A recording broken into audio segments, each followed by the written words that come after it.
Prophet Marshall Occurrence. So this video is going to be about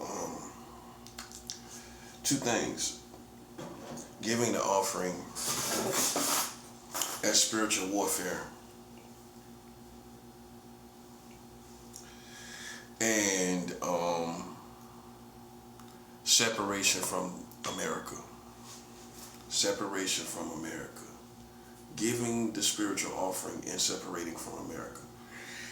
I'm glad to say I've given another offering to Vietnam. And so I've given to two places in Mexico, two churches in Mexico, and Vietnam.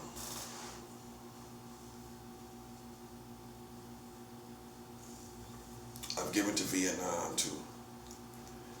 And so 3 spots in Mexico, Guadalajara, everybody know Guadalajara, right?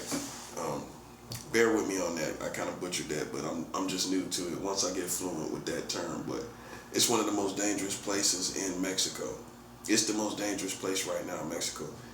I sent money to them today. I sent money to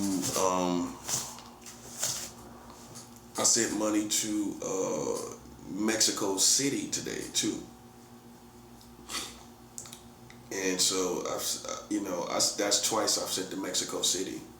So I sent to Mexico City yesterday, and Mexico City, if you don't know, that's the capital of Mexico. So I've sent 2 days straight. I've sent money to Mexico and Mexico City, and the most dangerous city in the most dangerous state in Mexico, a church there, and Vietnam.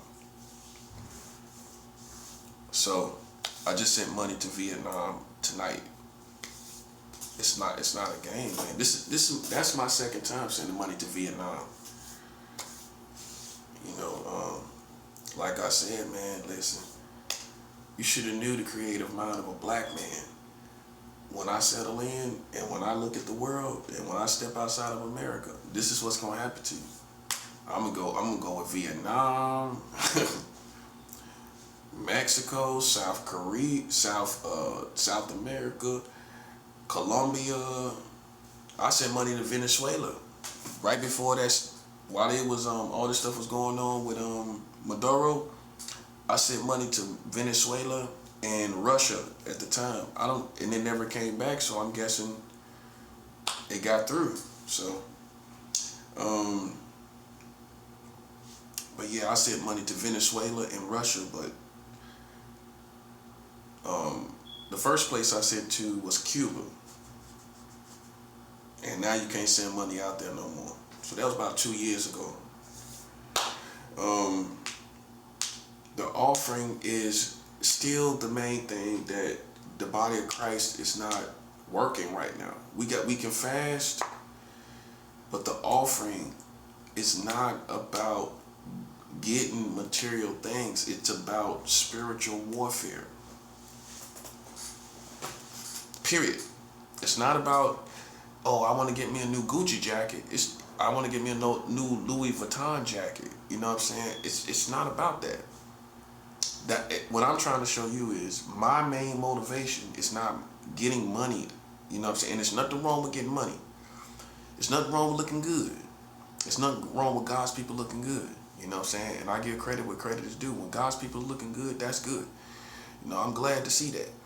But what I want people to understand is that's right now, my offering is going out as a soldier and giving to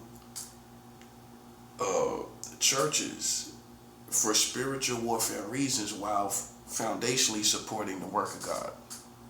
Okay? And that's how it is. That's what's going to get these victories. That's what's going to get things done, you know. And like I said, I'm happy to send money to Vietnam. I send $262 to them because once it comes from PayPal, is going to be converted to Vietnam money. So man, like you can send literally change to another country and it's hundreds of dollars in another country.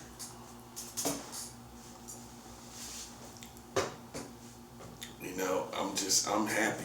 I'm happy, man, because I know that's what it is. And it's finna be another war. You know, Vietnam, Mexico. See, I had my mind on Mexico. I knew I was gonna send money today. Everything went as planned, exactly as planned. You know, glory to God and glory to bless those who help me all the time, Lord. And that's why they don't mind helping me, because they're getting blessed. Because I know God bless those who help me, man. So, you know, it's just we bless each other. It's almost like a pay it forward mentality. You know what I'm saying? We bless others and God bless us. You know, so that's how it works. And I bless others in return, and God bless me. So, you know, it's the cycle of life. In you know, in God's kingdom, we bless each other, and we get blessed as a result for giving to each other. You know what I'm saying? So, you know, I'm just happy. I'm just happy, you know, because everything we put out there is putting money on these people's head, because they shouldn't have been playing with me. See, I don't know about the next man, but I'm the most justified person to feel this way.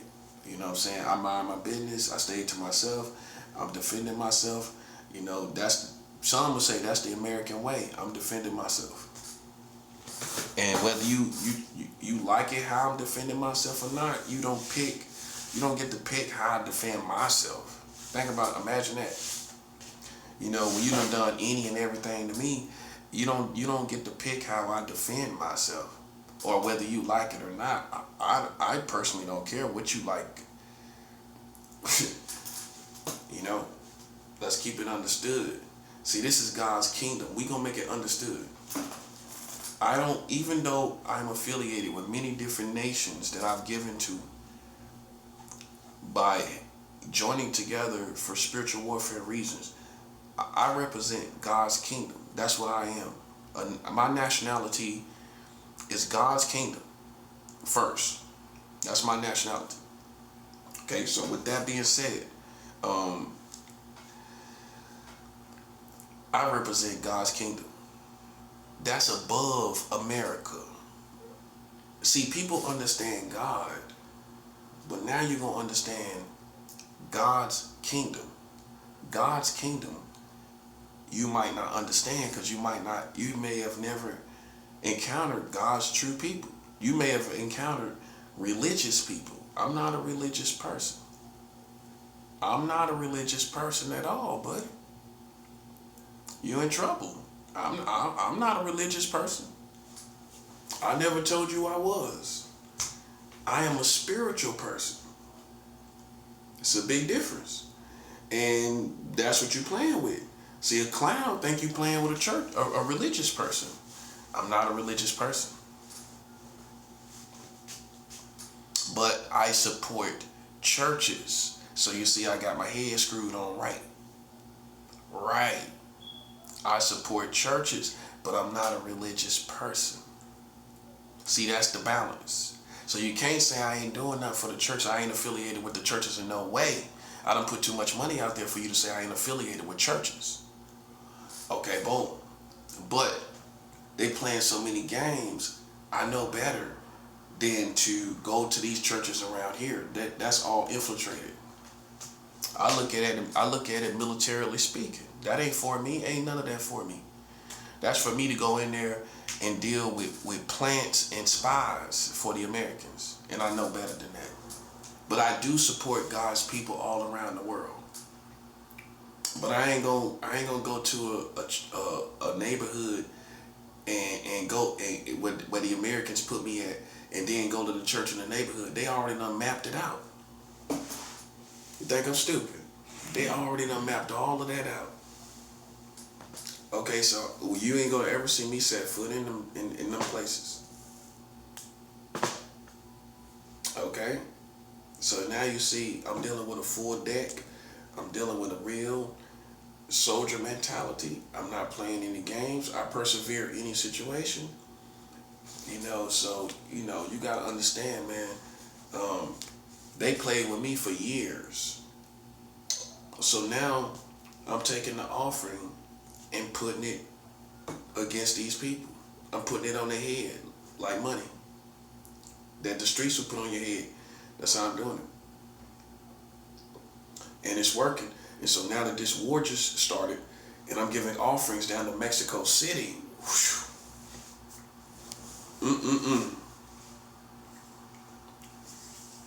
Mexico City, Vietnam, it's not good.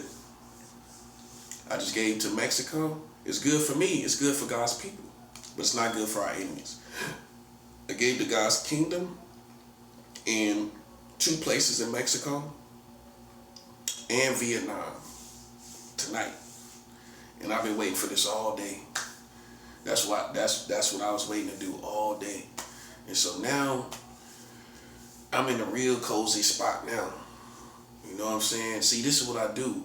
Once I run my errands for the month, once I settle back in, well, I ain't going nowhere. Because once I settle back in, I'm not going anywhere.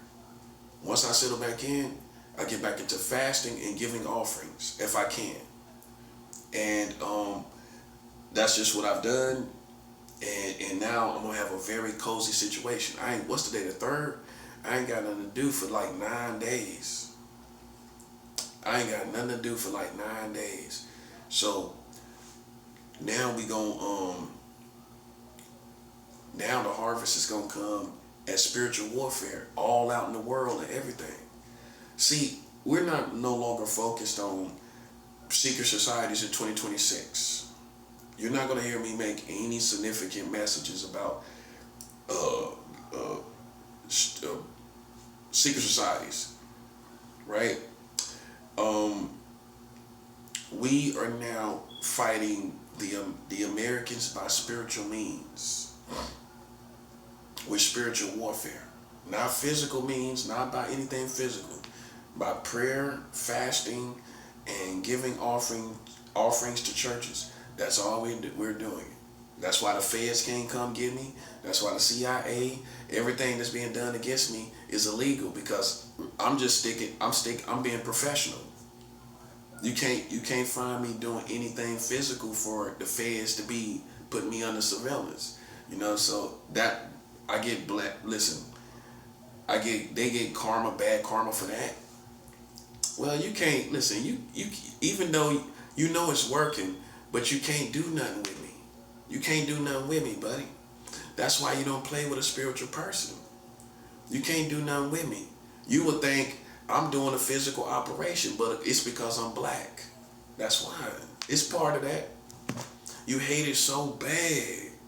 You hate me so bad because it's working.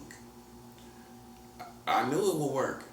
But if you didn't know any better, if the streets didn't know any better, the community, the world, you would think I'm doing a physical operation. You would think I'm running some type of enterprise against America. That's what I'm saying. And you got to come back down to earth where physically I'm not doing anything to these people. You could even say physically my footsteps are not against these people. You can't say the same thing for the Americans. They footsteps all against me. That's 7 out. You can listen. When is my footsteps against, like, going around an American physically while I'm going and stalking around an American?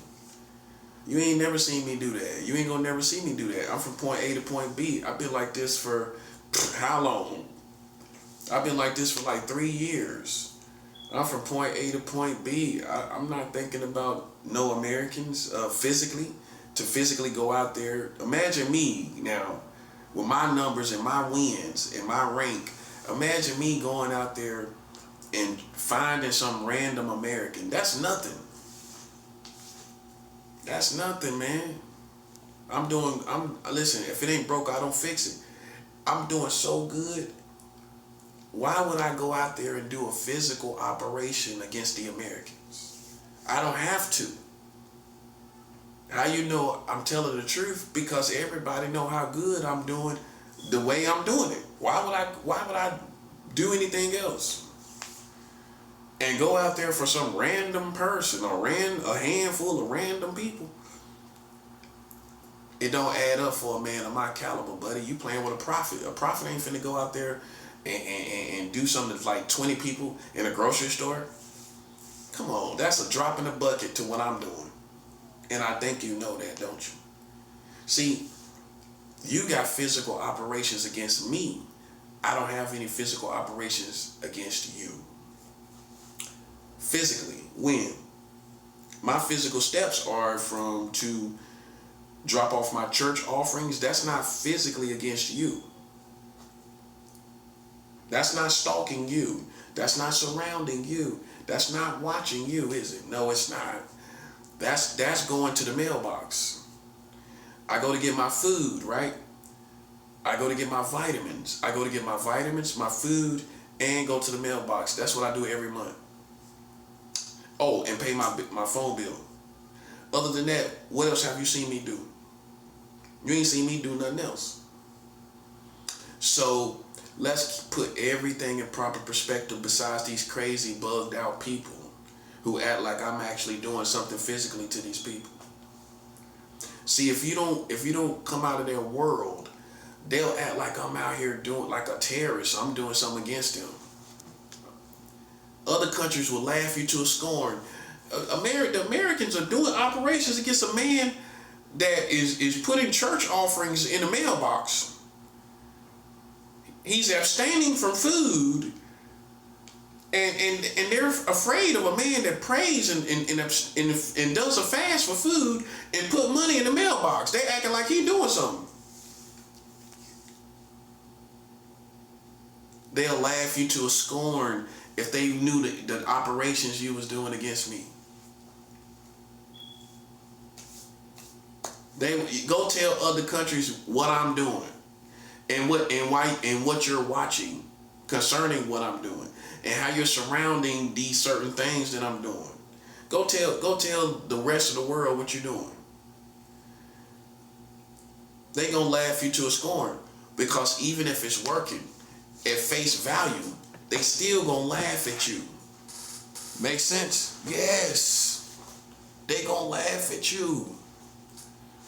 If you tell them you surrounding a man that's fasting and not eating, and he's giving church offerings to churches across the world and the country, and he's praying and he's doing nothing to the community, they gonna look at my color and think it's cause I'm black. That's what they gonna think. Everybody gonna think that, and it don't matter what you say. That's just how it is in the real world we live in. They gonna think, especially in America, you doing it cause I'm black. That's what they ain't gonna listen to nothing you talking about whatever, because they gonna look at it like if you ain't got no charges on this person, man, we kind of think it's cause he black that y'all doing this. That's how the world is gonna think. And guess what? It don't matter if you black. They still gonna think you doing it cause he black. Why? Cause you black. They could think you got the mind of a white American. Like that movie Get Out. Like that movie Get Out. Where them black people had the brain of white people. Yeah, you got them around you right now. Black people with the brain of white people. Like that movie Get Out, man. See, you ain't know I was that up to date. I done seen a lot of movies. The Prophet done seen a lot of movies. I done seen Get Out. I done seen Us, where the black families fight against the black families, and Get Out, Us. I done seen a lot of up-to-date movies, but I just really don't indulge in the culture. That's just what I don't do. But I got a lot of modern day perspectives that you might not realize that I got, like Purge. I done watched all the Purge movies. The first one, the second one, the third one, and the last Forever Purge. I done seen that. I think it was. I don't. The last Forever Purge was silly to me. I think they was trying to give. I think the director was trying. The writer was trying to make the Purge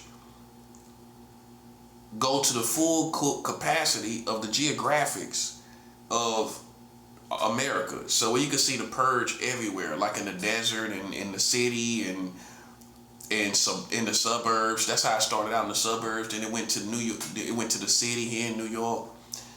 So but when he went out there to the desert with the Purge, it was kind of corny. I mean, that kind of. But I understand the logic is. So that's what's entertaining is the logic is the Purge gonna be everywhere. You know what I'm saying? So I mean, I guess you could look at it like that, but it just wasn't. It didn't live up to the other Purge movies. But anyway, I know all about the Purge and all of that. See, I know this modern day of thinking. The Squid Game movie, whatever that's called. That too. Y'all know what I'm talking about. So, so I'm aware of all of that Purge and everything. This is basically me purging on the Americans for playing with a prophet. I'm purging. I'm purging right now, buddy. I'm purging on Illuminati. I'm purging on Freemasons. I'm purging on America. I'm purging right now, buddy. Out. That's 7 out. I'm purging right now. I'm purging right now. I'm purging right now. Yeah. I'm purging on you right now, buddy. You don't know no better. I just sent money to Vietnam. As in the country Vietnam. As in the country that beat the Americans. The only country that beat the Americans. See, a militant-minded man gonna purge differently. That part. That's 7 out. Yeah. This is our military purge. Oh, better to say, this is our spiritual military purge. This is our spiritual military purge, buddy. I listen. This is how I purge. I set up whole operations, spiritual operations that you can't even incriminate me with. This is why you don't play with spiritual people. Because you ain't going to be able to make nobody believe I'm doing something to you. Ain't nobody going to believe that. Who you going to get to believe I'm doing something to you? It's going to sound like folklore, man, to people. Glory to God. It's going to sound like folklore to people. That's what it sounds like, folklore. You talking about I'm doing something to you, or I'm this, that, the third. That's why you don't play with us. We the top rank. My stuff is so clean, you can't even arrest me. They can't do nothing. What they gonna say? I ain't putting out no threats. I ain't stupid enough to threaten the country, the government, the military. Oh, I'm good, buddy. You ain't gonna hear. Listen, why you? I got over 1,000 videos. If you think if I was threatening the Americans, I would have been locked up. I've been doing this for years, buddy. I got over 1,000. I got 2,000 videos, I think. Yeah. I got 2,000 videos, literally. Well over that. I almost got 100 on this channel right here. I'm professional, man. You just slept on me, man. Think about a person that's been doing 1,000 videos. I know how to move. I know how to talk. I know how to get my point across. You know what I'm saying? Once you do over 1,000 videos, you become a messenger. You know what I'm saying? You know how to hit punchlines. You know how to persuade people to see things your way. Without lying. Without lying. You know how to emphasize on the truth, basically. So, man, you ain't gonna never see a messenger like me that do thousands of videos, incriminate myself, and I wouldn't even put a video out where I threaten directly anybody. I wouldn't even put that out on social media. Where I directly, you know what I'm saying? No, I don't incriminate myself, but I let you know I'm a threat. I'll tell you what I do to threats. And so that context makes perfect sense. That's just speaking for what your position, what you would do. You know, so uh, you know, I'm just blessed, man. I'm just blessed this night tonight, because this war is popping off, man. Everybody's starting to realize and settle into this war and realize this ain't gonna stop. This is not gonna stop. This is gonna go on to I believe to the end of the world, because when you talk about Iran, you talk about a whole different ball game, bro. And I think people went from, in this country, they went from Venezuela to blowing up the boats to Iran. Ooh, that's a whole different ball game. Iran is not Venezuela. Iran is not blowing up them boats. Because, and this is the main number one underlying reason that Trump ain't gonna never really say, and you gotta be old enough to know. Iran is gonna hold a vendetta against America forever. We know this. They ain't been attacking no Iran. Trump just felt like, let's do it and get it over with, right? Let's just do it. And you got to take what come with that. You're going to have beef with Iran to the end of the, I'm certain about that, to the end of the world, as we know it. You're going to have beef with Iran to the end of the world, man. It's a different ball game. You ain't seen nothing yet. All you seen was Trump come out here and like he tough about this and that, but you ain't seen how these people gonna respond. But if you old enough, you already know it don't matter how Trump is acting,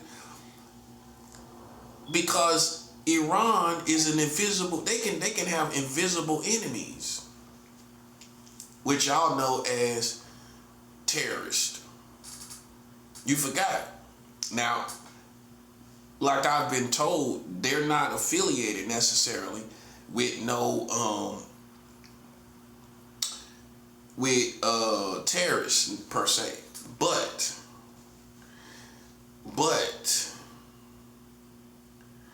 you don't think terrorists is gonna defend Iran? Of course. See, that's the catch. They, if whether we agree on them being affiliated with terrorists or not by government, we can settle on the fact that terrorists is gonna respond for Iran. That's just what it is, bruh. You might as well prepare for it. That's why they already prepared for it. That's 7 out. Yeah, New York already prepared for it, ain't you? Yeah, you are. You know why? You know what time it is. Low key, you already know what time it is. And those type of individuals don't care if they live or die. You can't stop somebody like that. They'll just throw themselves out here and throw themselves out there. You can't stop somebody like that. You know, you can't beat it, because they can just use their free will at any given time. The best thing you can do is hope that they incriminate themselves on the internet, and you get a hunch from the internet, and you get intelligence from the internet. But if they don't go internet and all of that, which is the best bet, you know, the usual way they're gonna catch them these days. If they don't incriminate themselves on the internet, they can just go anywhere and use their free will, and you ain't gonna be able to ever stop that. This is what America gonna learn. You're fighting people that use an unorthodox type of fighting style. Iran, those terrorists, are going to use unorthodox fighting style. They ain't gonna run through a field shooting guns like in the ancient times of battles. They gonna go into society and hit you where it hurts. That's what's gonna happen. Trump could be assassinated. That's not me threatening Trump. I'm saying Trump could be assassinated by one of these Iranians. That's something you gotta consider. That's being real. Somebody might do something to him. You can't think in the mindset that these people are so unsophisticated they won't send somebody to Trump. He got to look out for that because it's tit for tat. And if Trump goes, it's all over. You know what I'm saying? But see, that would go the way I'm talking about, where if Trump goes, this whole country goes. Everybody gonna give up as far as white America, and the structure of this country gonna kind of fall apart, and you're gonna have weak leaders. You ain't gonna have nobody that take the initiative to do things like he's doing it. And so if he's killed, it's over. It's over, man. You ain't gonna get no leader like that. Even though I don't agree with Trump, by no sense of the word or the understanding of the word, he is a strong leader that takes the initiative. Okay? Let's put it like this. He is a leader that takes the initiative to do things, and he's already proven that. Okay? So you're not going to get another Trump in your lifetime. You're just not. You ain't going to get nobody that just, I'm going to do this, I'm going to do that, I'm going to do this, I'm going to do that. Politicians ain't built like that. That's why I try to tell you, Trump is no politician. That's not no politician. He think like we do. I got power, I'm going to use it. I'm going to use it like an American would use it. The only part where he messing up is, I would say, man, like, go ahead and get in the community some money, some money out here. Because, man, now times have changed with cost of living, and how you gonna get Americans above it? How you gonna get all these people above that? How you gonna get them above it, man? You can already see it's already a problem. The economy. People could talk about the economy all day. I study people on YouTube, all these everyday people. I like watching everyday people myself because it's real. You know what I'm saying? I find myself watching everyday people and just talking from the heart, and all of them are complaining about the same thing: a lack of money, a lack of funds, a lack of jobs, all of that, right? So that's the only thing that I'm not seeing him really take the initiative to make a significant change to, is the economy, the money that you hand out. How I feel, everybody should get like $5,000 a month. No questions asked, no strings attached. You ain't got to jump through no hoops to get it. That'll just kind of clear out food problems, money problems. It'll just clear it all out. Everybody get $5,000. That's just enough, because if you give me $5,000, I'm gonna get a place to live, out the hood. First of all, out the hood. Even if I gotta go and rent out a room from somebody that's outside the hood, I can take $5,000 and I'll take $3,000 and put it towards rent. And the difference, I'll having food and utilities. But the average person need to be able to get a place like $3,000. $3,000 for rent. That's what you need. $3,000 for rent on the average. Here in New York, you gotta have that. You can about get out the hood for $3,000. You can barely about do it. You know what I mean? Yeah, you can about get out the hood for $3,000. Then the other $2,000, I use that for utilities and water. You know what I'm saying? You're gonna be paying in a place like that. You're gonna be paying utility. You're gonna be paying water too. So that's what, about about 500 on both bills. About say you pay $250 for both water and utilities. Okay, so that's half of that. So you should have about $1,500 left. Half of $3,000. $1,500. That's how I should even out right there. You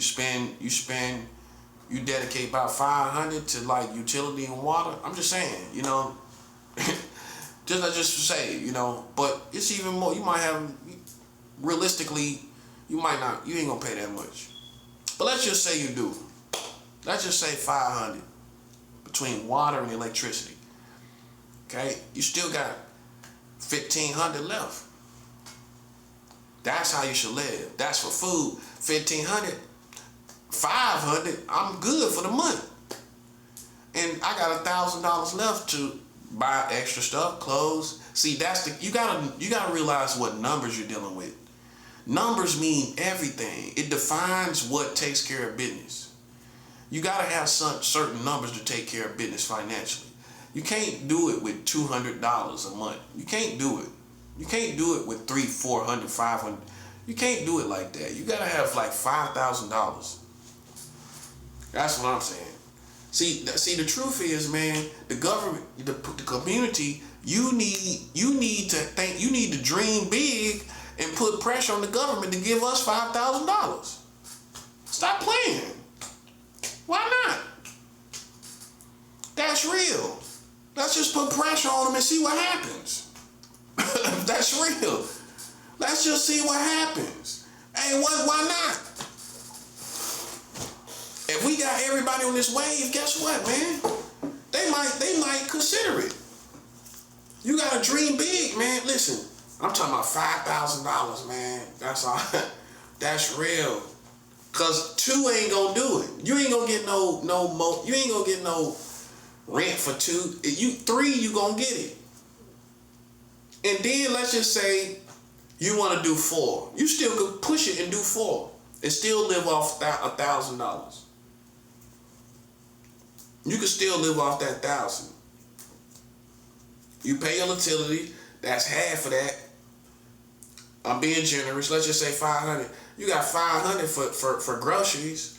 You know what I'm saying? And then in between the difference on the utilities, you take that and get extra little other stuff, clothes, and everything else off the stuff you don't pay for utilities some months. Some months it might fluctuate, but the months that you really don't have to pay no utilities, you take the difference off of that and use it for clothes and everything else.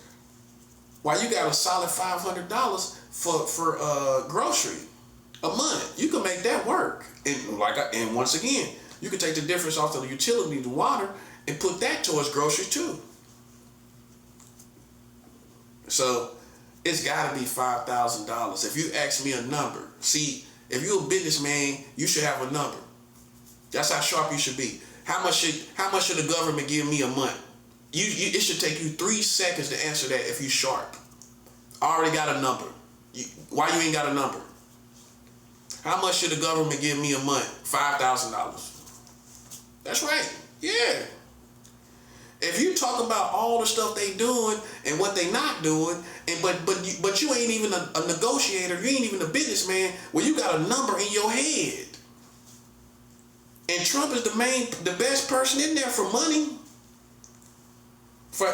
I'm not saying it like a con artist, but he the best person in there for handing out money.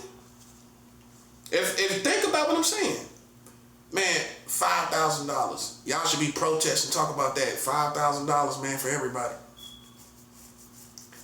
That's what you should uprise to do. I don't care what rich people think. They good. I'm talking about us, man. $5,000, brother. That's what I need. That's what I need to survive in America, wherever I go. Wherever I go, I can pretty much survive off $5,000 a month.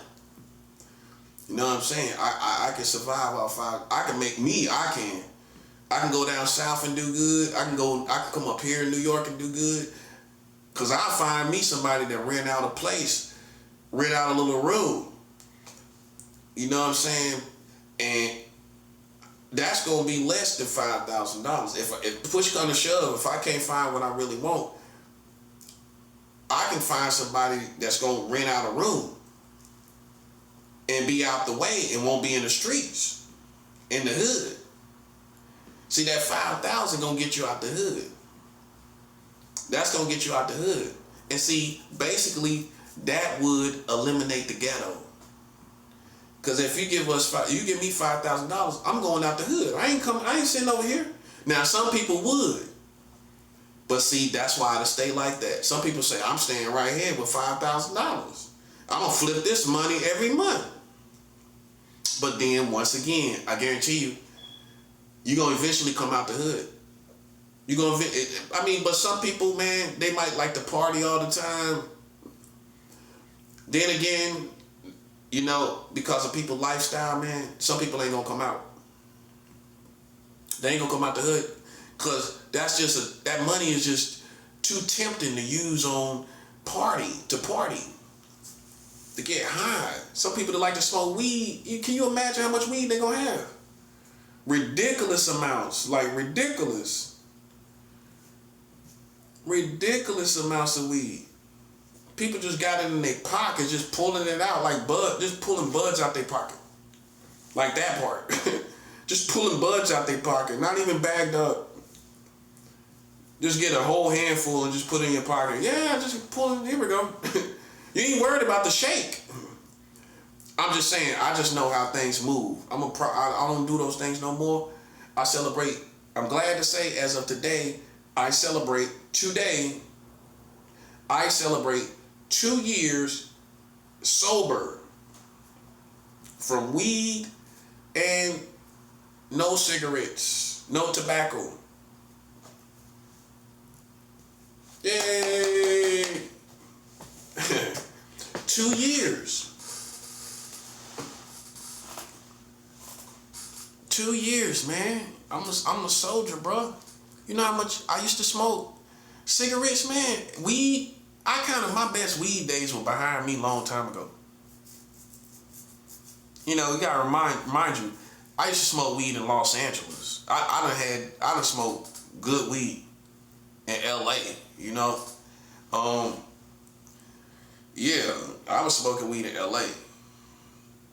Maybe I ain't saying that enough to you. Well, maybe I ain't, but I did. I smoked weed in LA. You know, that weed over there make you happy. You know what I'm saying? That's the one thing I noticed about California weed, that it make you happy. And make like East Coast weed used to do. But I can say through all the weed I smoked, from New York to LA to Florida. Did I smoke weed in Florida? I'm sure I did. But I can't really remember doing it. Yep, man, but man, I remember this one when I remember down there in Florida, this stripper took me to the strip club for the first time. I had never been to a strip club.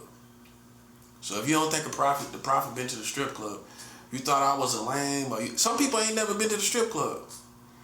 But with my lifestyle and moving around, it was kind of inevitable, man. Like, I just didn't have, once I became a Christian, obviously, I abstained from that lifestyle, you know, altogether. But the first time I went, the time I went to the strip club was with a stripper. She took me all the way in. And what made me think about it was one of the strippers was sitting around drinking. They started giving me shots. I started drinking. And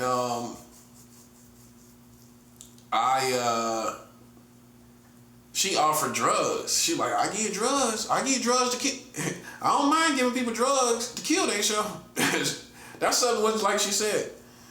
But like, she was doing cocaine. Like, you know what I'm saying? But you know, it was like, come back anytime. Come back. Please come back. Like, and the day I went was a day where it was nobody there. There was no men there, really. So it was just me and a bunch of strippers. And they liked me. I was sitting there drinking, chilling. You know what I'm saying? So, like, you can't say I'm a weirdo, man. Women love me. I done been in a strip club. The strippers love me. Showing me love and everything. Riding around in a stripper's car. She riding me down to the strip club, took me back to where I needed to go. But she was jealous. She was jealous of me, and she embarrassed herself. Like, every once in a while, a woman will be jealous over me like that. You ever had a woman say, "Don't talk to my friend. Don't touch my friend." So I'm talking to like one of these strippers. Once the stripper brought me in, and she was like, "Why are you talking to my friend like that?" And I'm like, man, why did she remind? This girl got a boyfriend. She was like, why are you talking to my friend like that? Something to that effect. This is my friend like that. But she got a boyfriend. And man, you know, like that's what's not fair. You know what I'm saying? Like if you got a boyfriend, come on, man. You know what I'm saying? Come on, bro. Come on, man.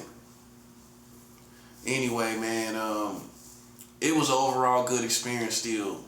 But she realized she embarrassed herself, so me and her really didn't connect after that.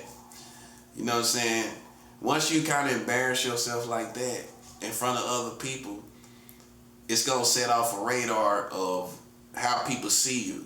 You know what I'm saying? And she probably kind of to some degree realized that, and so, but she left me alone because of her mistake. You see what I'm saying? So. But anyway, man, I brought that up because she had offered me one of the strippers offered me, I think, some cocaine. It's like nah. But I'm sober, you know. I can say I'm sober, man. You know what I'm saying? I've sobered up. I ain't been smoking or smoking weed in 2 years. Today makes 2 years. And I haven't had a drink and going on 3 months. This month makes three more months, it'll be a year. Technically. But I'm gonna give it to, I could be technical, but I'm gonna still go to July 1st. You know, for a whole year. I'm gonna give a whole year. I said July 1st. July 1st it is, you know. Because I looked at my paper and I thought that I had said it at June. That's why I document everything. And I know why I did it, because that's the time where I thought about it. But I could have been technical and said, well, this is when I actually had my last drink. I could have did it when I had my last drink. And the Lord would have let me do it like that, but I decided to do it the day I thought about it. On thorough principle. Like, okay, this is the day I thought about it. To not drink for a whole year, this is the day I'm gonna start. This is the day where I'm gonna do it from July 1st, 2026 to July 1st. I'm doing 2025 to 2026, July 1st. So that's gonna be right after the summer hit. You know, but I wanted a whole year. But either way, that's gonna be still 3 more months and some change. And that technically it's gonna be a year in June that I haven't had a drink. So that's gonna be the first milestone. Then the next year I'm gonna come off my alcohol vow. See, I proved that I don't have a problem with alcohol. I don't have a problem with it. I told people this, and they probably didn't believe me. I could quit drinking if I wanted to. People think I'm talking stupid. Oh boy, you talking stupid. You a pathetic drunk. They probably thinking that. Every time they see me, I had a bottle. I'm one of them dudes. I woke up with my own thing going on. I don't lean on nobody if I can't. If I can do my own thing, I don't try. When it comes to drinking and everything else, I'm gonna have my own thing going on when you see me. I don't walk up, yeah, how you doing? I'm drinking, doing my own thing. Like one of them type of dudes. I done that time after time again. I done had my own thing going on. So by the time I see somebody I know, I'm doing my own thing. You know what I'm saying? So they probably thought, man, this dude ain't gonna never stop drinking. Brooklyn seen me drinking. Everybody seen me drinking. When I came to Brooklyn back in 2021, and I was down there in Bed-Stuy because I was at the Armory, right? At the big shelter on Atlantic Avenue. So I was in the area and I had a little bit of bread on me. So I got me a couple beers. I knew the area. I knew where to get the Lucy's, get the beers, give me some. I got me a couple Heinekens. That's how I used to drink. I like, I'm a quality dude. I like me some Heinekens. You know what I'm saying? I drank me some Heinekens. I drank about 2 or 3 Heinekens. You know what I'm saying? And I was in Brooklyn, but everybody knew my reputation as a spiritual man, as a prophet. So I couldn't even. I remember this one lesbian. How I know? Because she looked like a stud. This one stud lesbian said, see, that's why I don't believe in these religious people. That's why I don't believe in that. Why? Because I'm having a beer? Good that didn't ruin my moment, you know what I'm saying? But you see how people are? You know what I'm saying? Like, and then they the first to tell you brainwashed, or that part, you know what I'm saying? Or you're not a normal human being, that part. But then when you show signs of being normal, you see what I mean? So it's just like, man, that's human nature too. You show signs of being normal, they gonna judge you. Oh, he's supposed to be a Christian. Oh, he's supposed to be, So, when I first came in 2021, when I came back to New York after COVID and all of that, I went straight to Bed-Stuy because that was my last shelter I was at, in the Armory. Now, if you from Brooklyn, you know what the Armory is. You know this. So if you from somewhat other borough, you don't know what that even is. But everybody in Brooklyn know what the Armory is. It's that big old shelter right across the street from that gas station on Atlantic Avenue. Then you walk down Atlantic, you got the Barclay Center all the way down on the left. You got the Best Buy, you got Guitar Center, you got the grocery store. That was my stomping grounds.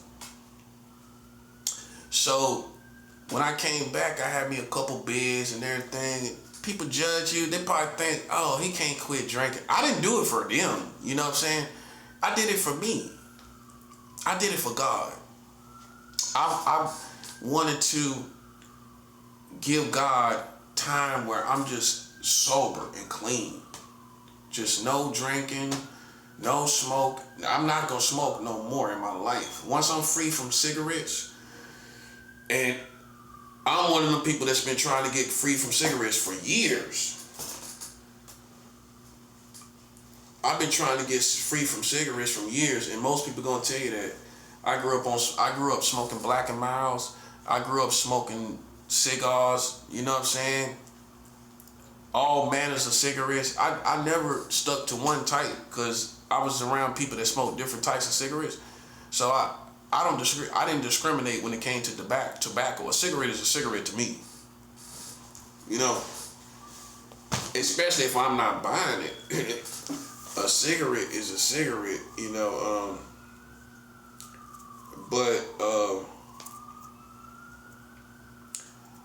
but I can say it's been 2 years that I'm clean from smoking cigarettes. And I bet people thought I wasn't gonna quit smoking. So today is my 2nd year of sobriety from smoking weed and smoking cigarettes. And I'm way more spiritual, you know what I'm saying? I'm like, see, one thing I tell people is this is the tricky situation that I've noticed being a high-ranking spiritual person. When you are free from cigarettes, right? You are more spiritual. You get more manifestations. I manifest way more spiritually than when I was smoking. I manifest quicker and harder now that I'm not smoking. Now, weed was kind of a thing here and there for me. I kind of really stopped smoking weed on a day-to-day basis. Weed was just kind of like something I did when the last time I was smoking 2 years ago. Weed was something I did when it was convenient for me to do it, if that makes sense. Financially, I didn't spend my last dollars on weed like I used to when I was a kid. No, I'd rather spend my last couple dollars on a sandwich. Give me a hair roll. I want them to do it. I go get me a hair roll instead of a spliff from the store. But if it's convenient for me and it's a moment, I used to do it. I used to smoke when it made sense. But my best weed days was behind me already, cause I started out smoking when I was a kid. I was 14 when that was the perfect age to smoke weed, cause you ain't too young and you can kind of navigate, and you can move around and go and walk around and do stuff. So 14, that's when I started smoking weed. And all I used to do was smoke weed and play video games and trip out. So if you don't know, smoking weed as a kid is the best. It'll never compare. It's way better than being an adult because you don't have any responsibilities. You don't have no responsibilities. And in the beginning, it's your little secret, which makes it even more fun. In most cases, is your family don't know you smoke weed, so it's your little secret, and you high, and that adds to it. This little secret that you're high and smoking weed, and your family don't know, and you sneaking around in the middle of the night smoking weed, and your family don't know. See, that's when you first start out, and it's nothing like that. It'll never be. You can't ever be like when you first start smoking. Even if you stop smoking for years, which I've done that. That's why I gotta keep my guard up, because I've stopped smoking for years consistently. Like I would say about from 18 to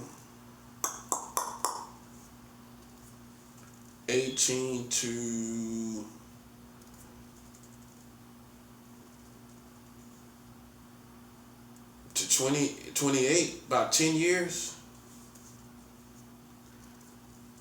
9 or 10 years, about 9 or 10 years. I had stopped smoking consistently for about 9 or 10 years, where I wasn't smoking on a day-to-day basis. And then my girlfriend came around with a blunt, and I think it was on Valentine's Day, if I'm not mistaken. I want to say it was Valentine's Day. It couldn't have been. It couldn't have been Valentine's Day. It was like January. It was like, it was like the top of 2009. And I had started, she came over and everything. And of course, I was just glad for her to come over. This is like my first love, like who I lost my virginity to. So I was just glad she had an impact on me. So that's why I probably even smoked with her. Because it's the woman I lost my virginity to, which was a white woman. I lost my virginity to a white woman. So she came over and she had some weed, and I smoked a blunt with her. You know what I'm saying? That's how I started back smoking. You know what I'm saying? That's how I started back smoking. I was already kind of drinking, but I wasn't smoking. That's how I started back smoking weed.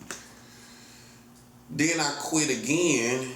When I first came to New York, I had another girlfriend that smoked weed. My first girlfriend in Brooklyn, when I was living in East New York, she used to smoke weed, but I never was inquisitive about it because I didn't want to smoke. Mind you, I grew up smoking. It wasn't like, that's what people don't realize about, that's the tricky thing that people don't realize about me. I grew up smoking weed. So it's nothing you can tell me about it. I know all about it. I know about smoking roaches, blowing shotguns. I'm from the age we used to blow shotguns. You either know about it or you don't. Blowing shotguns, but people stopped blowing shotguns because they were saying like in the early millennium they started acting like it was kind of suspect or gay to blow a shotgun. I'm like, man, things have changed. Why? Because it's too close to get somebody. Like, nah, that's gay, man. I don't want to blow no. Like, really? Everybody used to blow shotguns. I used to take shotguns and up the nose. That's probably why people thought I was gonna be retarded. Like, man, I used to sniff it up the nose, like blow the smoke in my nose. I had my cousin doing that. I used to snort, blow the smoke in my nose, up my nose, taking shotguns to the head like that. That was like I had everybody on me, like everybody around me would usually take shotguns to the nose. You know what I'm saying? Like, nah, you gotta take it up the nose. You take a shotgun up the nose. Oh man, hold it in. High, it's crazy high. I used to take shotguns up the nose, man. Straight weed. I ain't never do cocaine in my life, but I take shotguns up the nose. That's how I was as a teenager, man, you know. So that's a different high and head rush. I don't see none of these kids doing that. I ain't never seen no videos where dudes take shotguns up the nose. A whole bunch of smoke and just take it up the nose. I had my cousin doing that. Everybody around me was doing it. You know? So that's one of my signature things that I did. Oh, and then I used to go in the bathroom and turn the shower on and let all the steam come out and smoke a blunt when all the sheets, while all the steam is in the room. Turn on the shower, turn it on all the way hot, and the steam come in the room while you're smoking a blunt. It be so thick you can't even barely see. That's how I used to do it. Man, you be so high when you come out of there from smoking a blunt. With all the steam from the bathroom. You close the doors, I used to put the towels under the door and everything. And you just steam it out and smoke a blunt in there. I'm telling you, it's a difference. You be high, man. You're like, wow, I'm high. Just from all that steam, I don't know how to describe it, but man, it works. It worked. So that was my two signature things that I did differently with smoking weed. When I was young, taking them shotguns up the nose. Oh, and then I would blow a shotgun in the beer. I knocked the neck off of the beer. Everybody knows the neck of the beer is. So I knocked the neck off the beer, and then once I do that, I'll blow a shotgun into the beer and close it and let the THC settle at the bottom of the beer.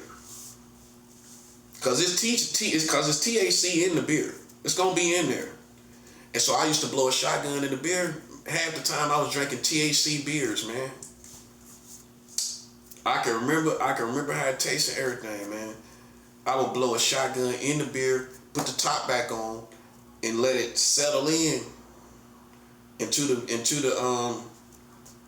the beer. Man, I was like 16 years old doing that. So alcohol got me when I was young too. I just didn't realize it. But because I was still drinking here and there, I started standing outside of stores asking for beer. I was one of them kids. I'll wait till a homie come through, you know, and ask him to buy me a beer.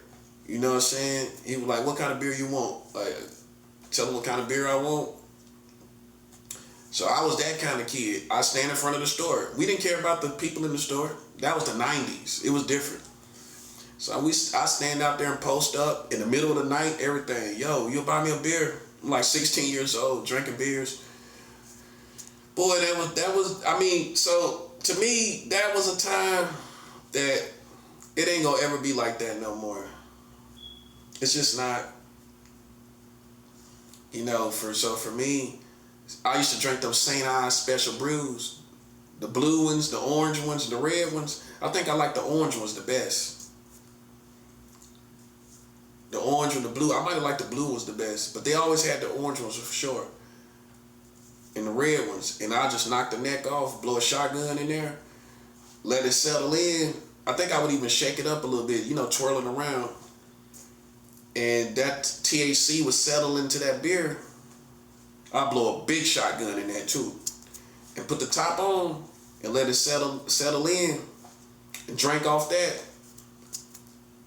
I did all kind of little stuff, man, to get extra high, man, cause that's gonna hit you different when that THC and the alcohol you drinking like in a beer like that. Some dudes don't think about that. You drink a 40, you knock off the top of the 40, blow a shotgun in it, put it back on. The THC gonna be in the alcohol. So like, yeah, that's other little stuff I used to do. So that between all those things and taking shotguns up the nose, I just never needed any other drugs. I didn't need cocaine. I was offered cocaine, when I was like 16. I could have started doing cocaine when I was 16, but I didn't want to I was already trained to not do it. So I didn't do coke. But I had friends that did it. I just stuck to weed and alcohol like the old school. I stuck to weed and alcohol. I drink any kind of alcohol. Beer, liquor, wine coolers. When the weed in the 90s, we used to have them top papers and the JOB papers, them JOB papers, and the top papers, the 1.5s and tops, and Philly blunts. The Philly blunts, that's what we had. Then we got the chocolate Phillies. We went crazy over them chocolate Phillies. Them dark chili Phillies, we call them chocolate Phillies. Yeah, let me get a chocolate Philly. Optimos, White Owls. A lot of black dudes like to smoke White Owls. White Owls. If I was smoking with somebody else, they'll smoke a White Owl. That's okay. But I never really liked White Owls. I like Phillies and chocolate Phillies. That was my preference. Optimos every once in a while. Every once in a while I smoke Optimos. But Titan Chili, Titan, that's it. That was the name of them. Titan Phillies. The chocolate Titan Phillies. That's what I used to smoke, man. And then if I ain't had no papers, I roll up in a Black and Mild. Break it down, roll up some weed in a Black and Mild. But when you're young, you don't perfect it. So I was just like, but I rolled it. So I was one of those kids, just like getting high all the time and everything like that. And that's why when I became a Christian, nobody believed it. Nobody could believe I became a Christian. Like, man, all that smoking and drinking, how cool he was. Like, man, I can't believe he became a Christian. Like, I was that kind of dude. I gave God glory from the very beginning. I made people think about God. Like, man, I can't believe this dude came to God, man. I was one of them dudes. God always has those type of characters. A person that you think is always going to be getting high, always going to be a homie. You know what I'm saying? And God saved that person, snatch him up, and he gets the glory. Because people like, man, you going to think about God when that person gets saved. You're going to be like, man, you know what I'm saying? You're going to start thinking about God. That person got, like, people thought I was going to smoke weed forever. So, like, some people felt bad about it. Some people felt let down that I changed my life. Like, man, you could have been a star. You could have been a rapper. You could have been... Because once I became a Christian, I didn't put my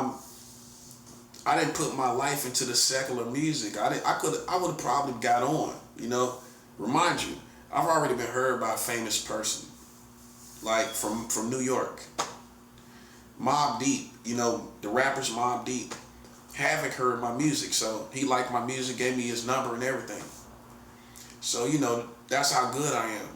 But if I had not became a Christian, I would have been 18, 19, 20 out here rapping, making money, being a rapper. You know, you can tell. You can tell my personality. I'm the whole package. I could have been out there doing interviews like I do like this, but I would have been on the other side doing these interviews, talking about life. But you could tell I talk about the streets. I talk about principles, everything of life. I would have. That would have been me. But you know, I just I came to God because it was like God was calling me, man. Like I had this one person came to me with that book called Divine Revelation of Hell, where it's about hell. And I started reading the book. This was as I was smoking weed. I was in school, and somebody had brought the book to school. And I started reading the book on going to hell.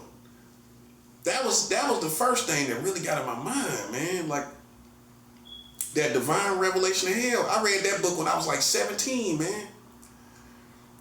And I was at school, and somebody brought that book to school. That's how it happened. I read that book, and the impression that it had on Christians, it had on me as a person that just smoked weed and everything and party. I was like, man, I couldn't believe what I was like, the details. And I never forgot that book. That's why when I went online and everybody else read it and looked at it, I was like, man, that Divine Revelation of Hell, that book, I used to tell people about that book all the time before it became popular, man. I was like, man. So I was in North Carolina and somebody had that book. So that was the first thing. Like that was stuck in my mind. After I read that book, that stuck in my mind. I had never had nobody really, a Christian really come to me like, and talk to me like about hell in this vivid kind of way that was in that book. And then, so that's the first thing that happened for me. See, people don't know that happened. That part right there was really basically what kind of won me over right there. That was it. And then, so the seed was sowed when somebody brought that book to school.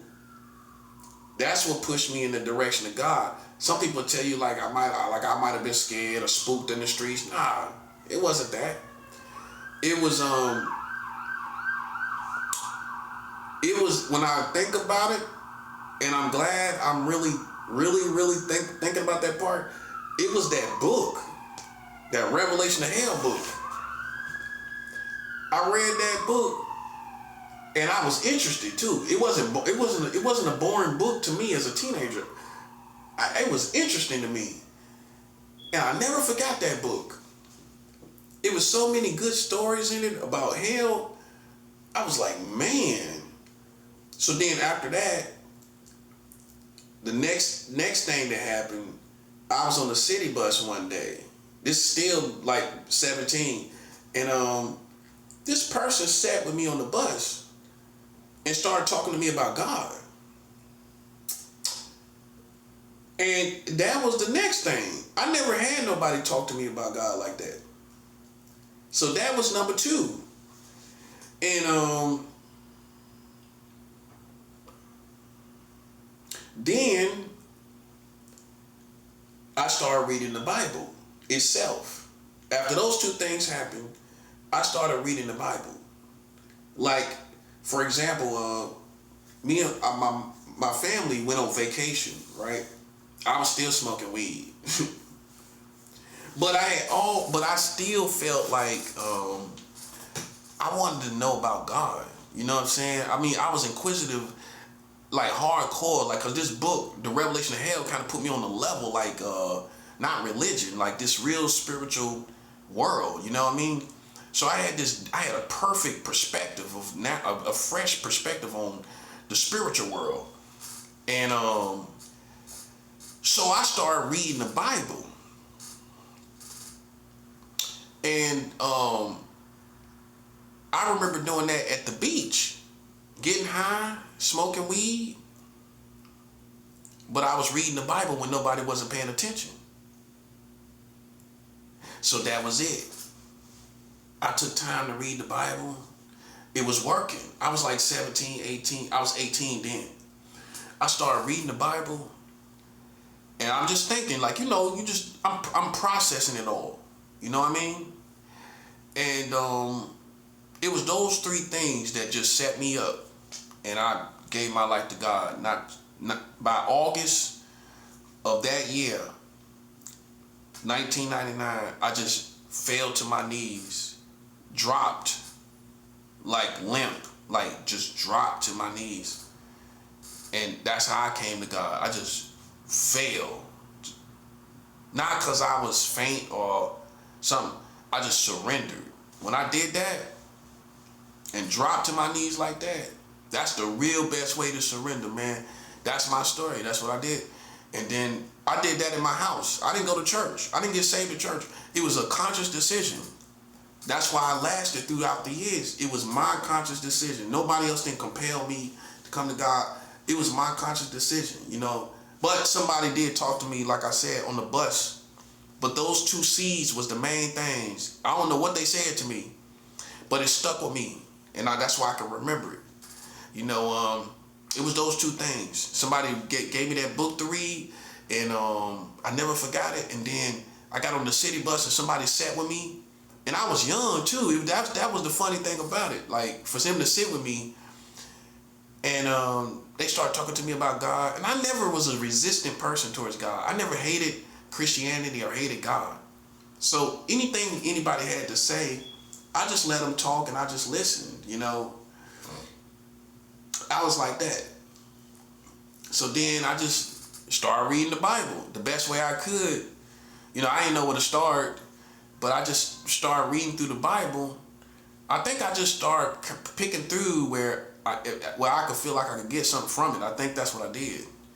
You know what I mean? Which most people gonna stop at Psalms. You're gonna read through Psalms, and that's what's gonna get you. Psalms is gonna get you. Because you're gonna flip through all of that, and then you're gonna read some words. You're gonna be like, oh, I think this is good right here. I think this is good right here. So most people who start with Psalms, because there's so many Psalms, you're gonna stop and read, and it's gonna be interesting. It's gonna be like, okay, yeah. So I started reading in Psalms, like most people, and yeah. Then from there, like, I still wasn't saved. And then when I got back from the beach, from reading the Bible at the beach, mind you, I was still smoking weed, but the seed was sowed. You know, I was really focused on God, and I just was not going. I just was focused, my own focus. While everybody else was doing whatever they was doing, I was reading the Bible. And nobody really paid attention because I was still drinking, I was still smoking. Nobody wasn't really paying attention. You know,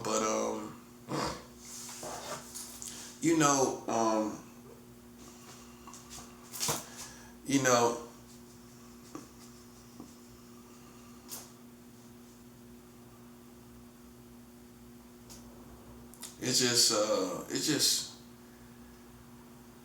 just what happened. I bowed down, I gave my life to God,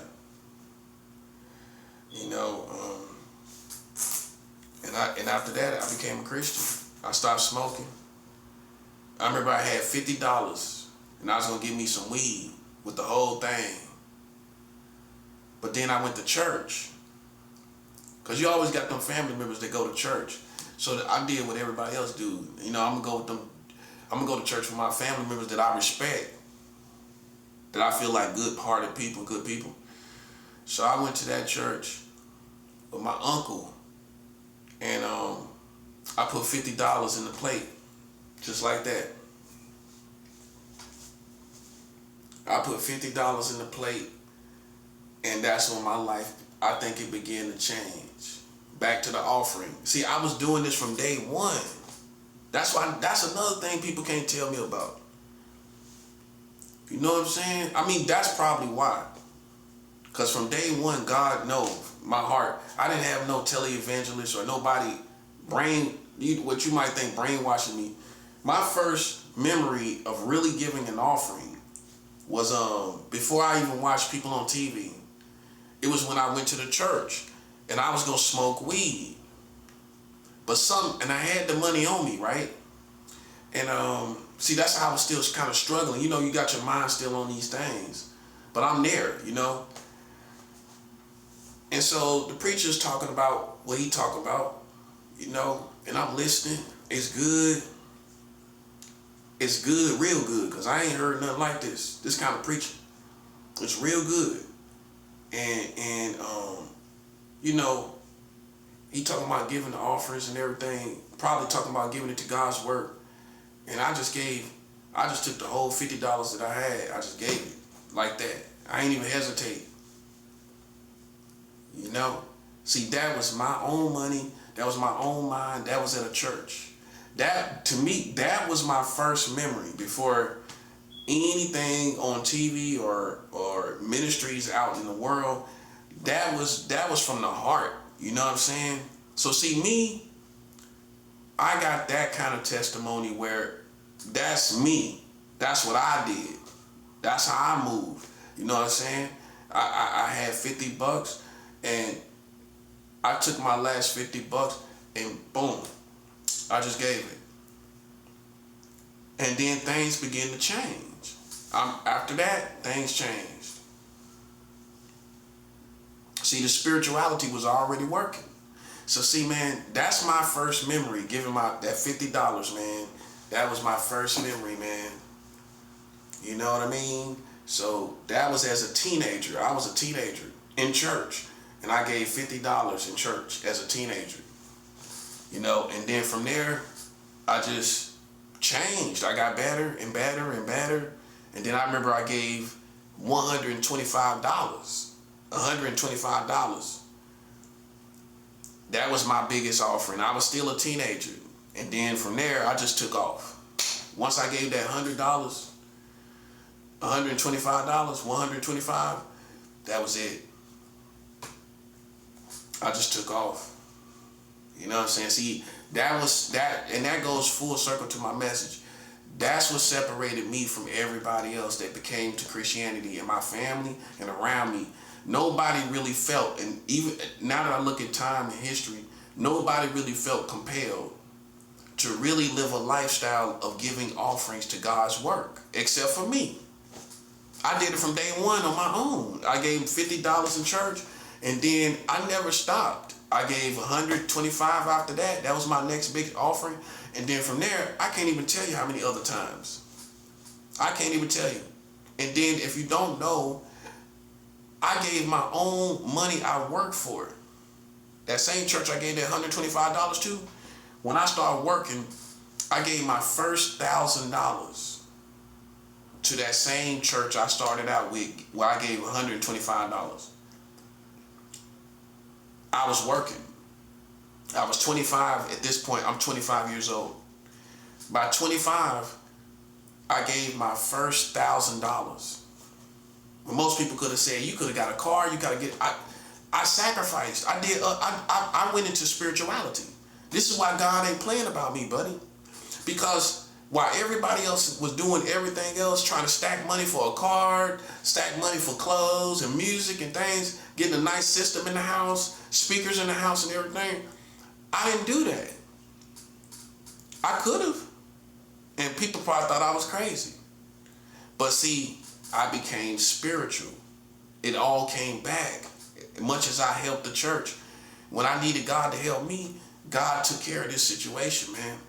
Because God remembered me as that teenager that gave his first $50 in church when he wanted to smoke weed. He was tempted to smoke weed. I gave my first $150. Then after that, I gave $125. Then after that, I just took off. By 25, I gave my first $1,000, money that I worked for. It's one thing you ain't work for. See, right now, I got people to help me because I'm not working. But I can tell you, when I was working, right, I gave my own money I was working with, that I made, that I sweat for, that I labor for. It's one thing to take cash EBT, right? You might think it's not easy. It ain't even easy doing that. I'm just in the groove of doing it. But you might think, oh, well, anybody could do that. But I gave my money that I worked for. I gave $1,000 at one time. That's when my life took off on a whole nother level.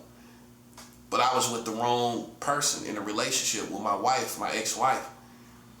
That's what messed up my harvest. My harvest got messed up from being with the wrong woman. That's what messed up everything. I gave two $1,000 transactions to a church. That church I started out with when I was a teenager. I stuck with that church throughout the years. You know what I'm saying? It's still solid to this day. I gave $1,000, $1,000 to that church twice. That's my money that I worked for. So see, that's why God allowed me to do things the way I'm doing it now. That's why I got so much grace that you might not understand. Because I was that kid that would work and put my money in God's kingdom. You know what I'm saying? And so even when I worked here in Ready, Willing, and Able, that same church, when I worked for Ready, Willing, and Able here in New York, I gave an offering right there in the computer lab of the Brooklyn Ready, Willing, and Able. I went in there, got online, got my card, gave my offering. I still got a receipt of that to this day. With the address on it, Porter Avenue, I think. And yeah, I gave an offering during that time. So that's why I had good spiritual reciprocity all throughout my life. Even when I was working at Ready, Willing, and Able here in New York. Why you might have thought I came up here, I was going to church when I first came up here. I used to go to a Jamaican church in Bed-Stuy, this Jamaican church. Yep, with Jamaicans. I used to go to a Jamaican church, and I invited somebody to go to church with me. That's how good I was with that church.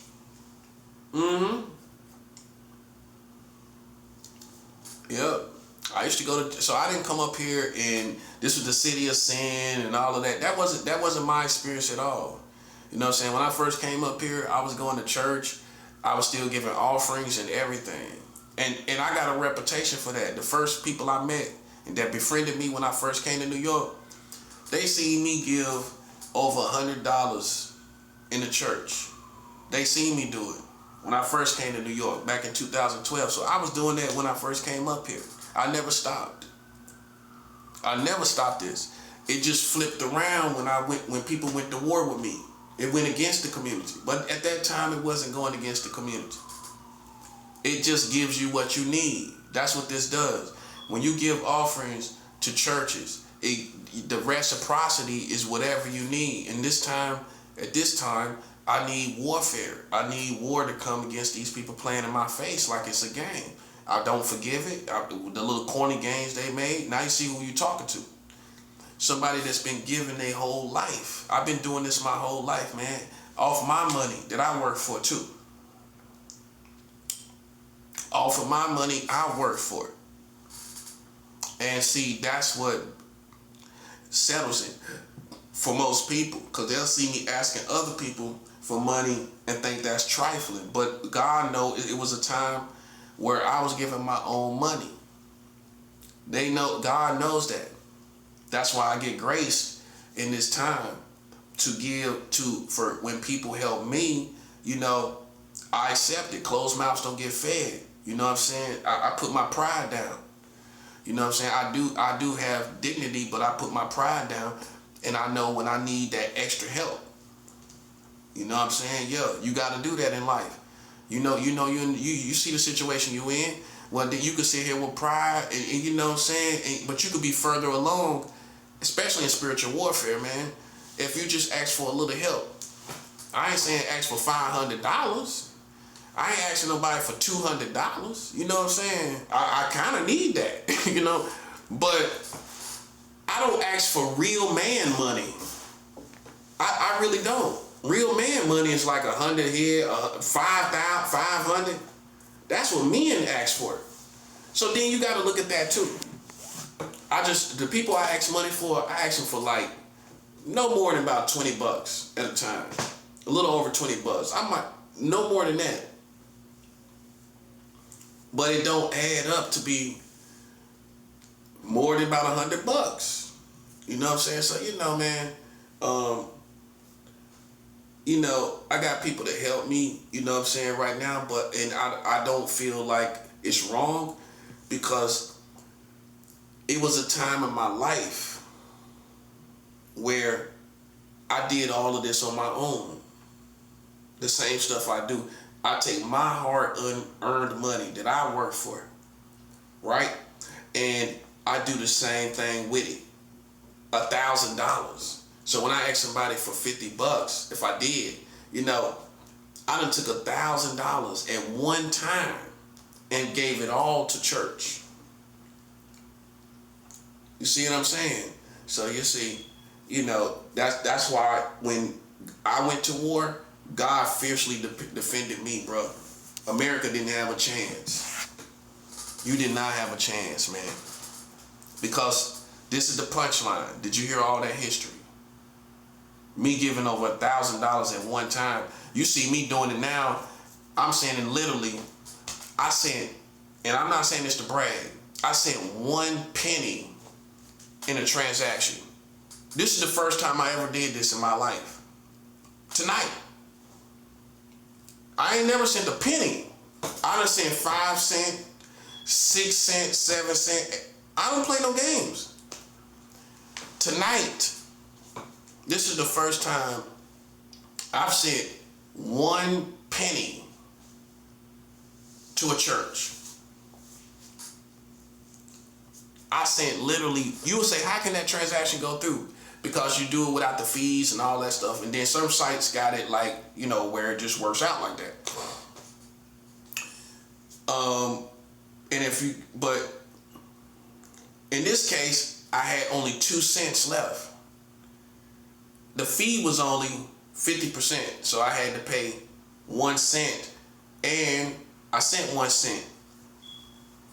Do you know how much money that was? And do you know how much money that is in Vietnam? That's $262 I just sent to Vietnam with 1 penny. You see where I'm at now? I just sent $262 to Vietnam with 1 penny. So while I sent while I made the most minimum transaction that you can make in your life, that's how you know I'm not playing. I capitalized to where it was $262. That was $262 because when they get the it's going to be converted in Vietnam from USD to Vietnamese dong, right? That's their currency. The Vietnamese dong, 1 cent, I looked it up, 1 penny is $262. They're going to get $262.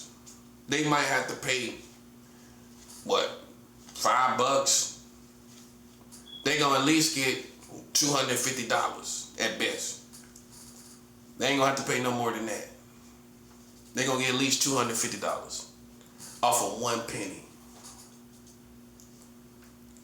That's me going to my next level. In my life, I ain't never gave 1 penny. On a card now, I gave I gave 1 penny. That's $262. They're going to get over $200 in another country.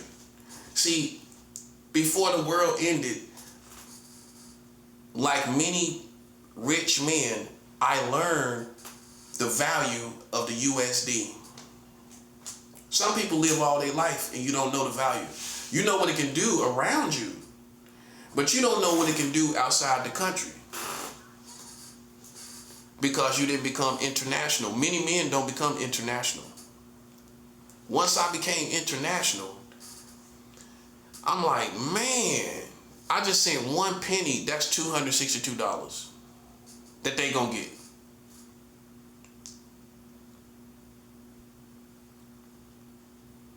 See, that's the level I'm on now. I started out giving like $1,000 of USD to churches in America. Now, I'm sending millions of dollars, man, around the country. I'm glad to say. I caught all the way up to what I wanted to do. I always wanted to send $1 million to a church. I always wanted to do it anyway. See, it's a passion. It's not just, it's a passion to support God's work. It's that too. It's not just, oh, I'm putting money out there and I'm going to crush my enemies. You know what I'm saying? I first and foremost enjoy helping the work of God that much. I like to do that much work. You know, and I remember being a young man, I always wanted to give $1 million one day.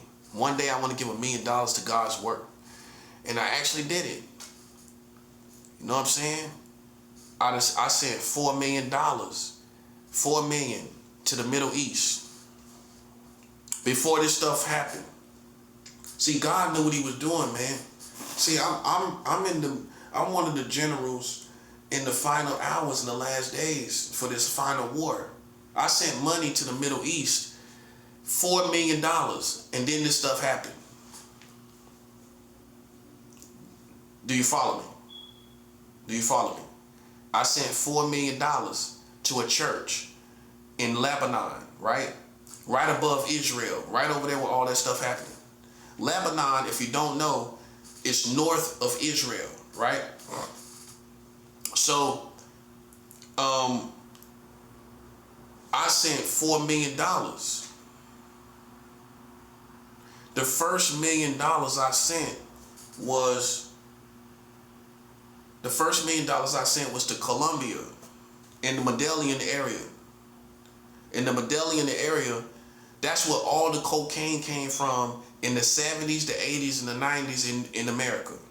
The Medellin area in Colombia is the historical place. They put it like this. It's the historical place where all the cocaine came from. They came to America. Where all them tons and tons of cocaine came from. I found a church down there in the Medellin community. I gave my first $1 million down there into Colombia. Then from Colombia to the Middle East, and then this war happened. You know what I'm saying? This war happened. Once I sent $4 million, and then all this stuff happened. This war with Iran, all of that. They wasn't even lined up over there. They wasn't even over there with the boats or nothing. When I sent that $4 million, they had no boats over there. Okay? This is, I'm one of the generals. I told you, I'm an 8-star general. You know what I'm saying? I'm an 8-star general, man. George Washington was a 7-star general. You got 5-star generals in the military. They said that George Washington was a 7-star general. I'm an 8-star general because I'm a spiritual warrior. I'm a spiritual general. I'm 8 stars, man. Glory to God. Hallelujah. So I sent $4 million. See, they didn't know I was doing this. Like, how you do that? Because the USD in another country is worth millions of dollars. You got to find, each country going to be different according to different economies for different reasons between the relation between America and that country. It's, the value fluctuates from country to country. So you just got to look all over the board. And different countries the USD going to be more valuable in different countries. Like crazy. Like I said, in Vietnam, 1 penny is $262 over there. So it's a no-brainer. I started realizing, I got out into the world, I started sending millions of dollars over the country. I got genuine love for different people, so it's real, it's genuine, you know, and I enjoy different races of people and all that. I always have. I've always been a people person my whole life. I've had all kind of friends my whole life, black, white, Asian, all kind of friends. Mexican. I was always that dude that was around all different types of people. So for me, from a young kid, I always was around all these different races of people, and I just, like, for example, when I was a kid, I was around Cambodian people. That's funny, right? Like, I'm in the South around Cambodian people. My friend was Cambodian. I used to go in his house, everything. He was a Cambodian kid, a Cambodian family. They was Cambodian people.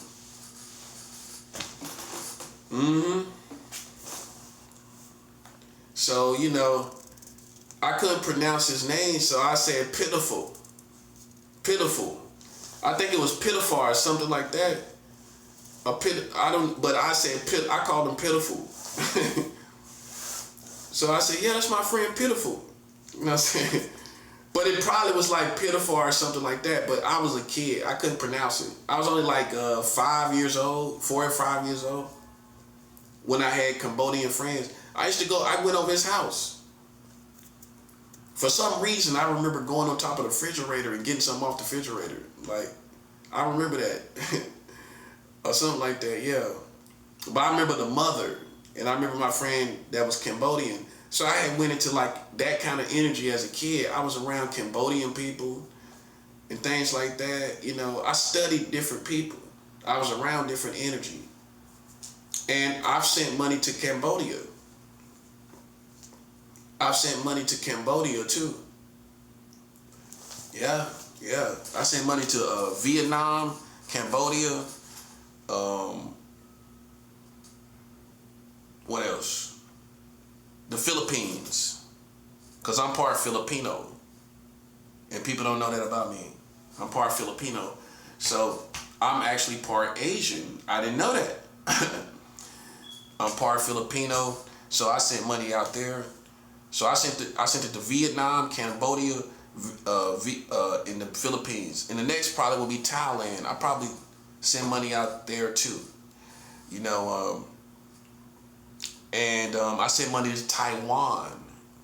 Yeah, Taiwan. Like, I sent over $1,000 to Taiwan. So I done sent money to Taiwan, right over there by China, Australia. I done sent money to Australia, everything. Went all the way over there all the way. And I found a church called in Porter Williams that's 600 miles from Antarctica. It's that far down south. 600 miles from Antarctica. My name went that far, all the way down at the bottom of South America. It's a town called Porter Williams. This town, all the boats, when they're on their way to research Antarctica, they have to pass through Porter Williams. So I sent money all the way down to Porter Williams. Yeah. So like my name is known way down there by Antarctica. This town is called, if you look up Porter Williams is coined as the southernmost town in the world. It's the most southernmost town. It's the furthest down south that any place can be. New Zealand, Australia, Africa, no part of those countries or continents, no part of those continents are further down to the southern part of the earth than Porter Williams. Porter Williams is the only town that is inhabited that far down to the southern part of the planet. That's as far as you can go. There's no country or continent down by Porter Williams. I found that town and sent money way down there by Antarctica. So people near Antarctica know me. That's how I like to put it. You know, and so as you can see, I've been digging in. In Egypt, I put money in Egypt. Yeah, Egypt. I sent money to Egypt for over, now it's a year later. I've been sending money to Egypt for over a year. See, people didn't know. They were stupid. They were sleeping on everything I was doing. You know, I've been sending money to Egypt, everything. Cairo, Egypt. So that's like a popular town, Cairo, Egypt. So yeah, I've been sending money to Egypt, everything. And just like anybody else, you know, although I don't follow the gods or false gods of Egypt, I admire what they created and things like that, and the artifacts and the pyramids and all of that stuff. I admire that just like any African man would, you know. So I was glad to send money to Egypt, you know. Yeah, glad to send money out there. I was glad to send money to Egypt. I've been sending money to Egypt for over a year. See, nobody knew. That was my little secret. I've been sending money to Egypt since 2004. At the end of 2004. Yeah, since the end of 2004, yeah. Since 2024. I've been sending money to Egypt since then.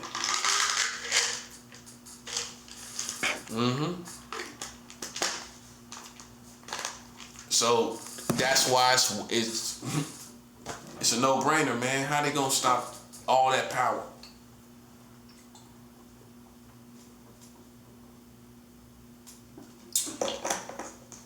They can't stop that. Once you find out this person been giving money to Egypt, that's a different animal, man. I'm a different animal. You can't esteem me as, no disrespect, as some little religious person, man. You know, I'm sending money to Egypt, so you can't say, oh, this is some white boy sending money to Egypt.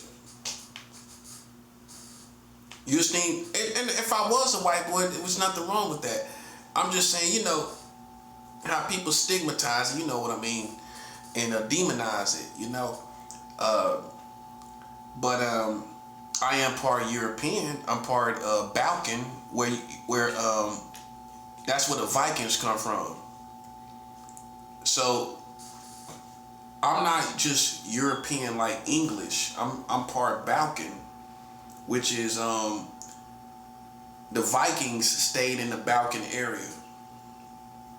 If you look up Balkans, the Vikings was in the Balkan area. So some of the ancestors of the Balkans might have been Vikings. So my ancestry is part of the Vikings. Yeah, I'm not part just English. I'm South Italian too. So some of my blood came from Italy and Greek. Greek, that's just out there. That's why I tell people I'm just a very different person. I'm Italian, Greek, and Balkan, and English. That's my European ancestry. Balkan, English, South Italian, and Greek from Greece. You know, so you know,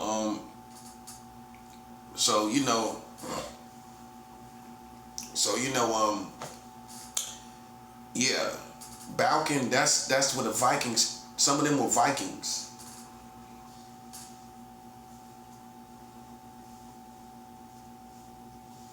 You know, so that's why the white boy in me is tough. It's not like what you might perceive as weak. I don't think anybody's weak really, but some people got their perceptions, I guess you could say. But as far as my European background, it's not just English. It's also Balkan, where you got the Vikings, and this is all from my DNA. I looked up my DNA, got my DNA. I put in money for my DNA. So I'm part Balkan, South Italian, and Greek.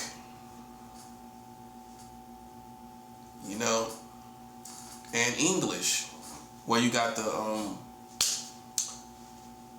American ancestors. So yeah, people didn't know I was part Viking. My ancestors might have been Vikings. So see, that's just that shows you why I'm tough as I am, and I'm 4 different types of African. You know, I'm part Maasai, an African tribe. That's a famous warrior tribe out of all the African tribes. That's a warrior tribe. So not only am I African, it was if you know anything about the Maasai in Africa, Maasai was a very famous African tribe for war, specifically, because all the tribes went to war, you know, as you can imagine, but they would stand out for being warriors. You know what I'm saying? So I come from an African warrior tribe, which is the Maasai. So when I talked to an African man here in New York, I told him about me being Maasai. He was like, yeah, I know about Maasai. He said, I know about Maasai. So African people know about it, man. You know what I'm saying? Yeah, because they famous for being warriors. You know what I'm saying?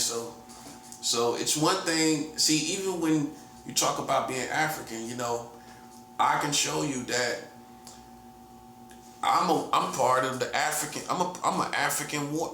My blood is African warrior. That's why I'm like this, man. That's why I'm like this. And every African is not obviously part of the Maasai. You know what I'm saying? Maasai warriors, they got a reputation for being the warriors. You know what I'm saying? And that's why I'm like this. So like I said, once I talked to an African man, I told him I was Maasai. He said, oh, I know about Maasai. That's how he said it. He said, I know about Maasai. So I'm part of Maasai, and Nigerian, Sierra Leone, and General West African. So I'm 4 different types of African. I'm 4 different types. That's why it's hell to pay, man. That's what I'm saying. I'm not a narcissistic person, but literally I was like a gift to the world. I was every tribe I needed to be. I was African, Asian, because I'm Filipino, Indian. Oh, I forgot about that. South Asian. I'm part Indian. You can tell by my complexion. You know, I'm part Indian, from India. I literally have Indian in my family. So I'm part Indian, Filipino, South Italian, Greek, Balkan. I got 11 bloodlines, and I'm part Latino from the Peruvian area with the Incans. My ancestors was among the Incans and the Mayans.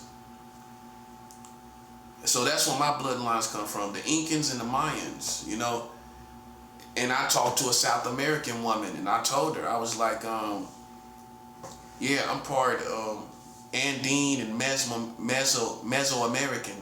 And I found they was connected to the Incans. And she was like, well, that's very strong, very strong. That's what she said.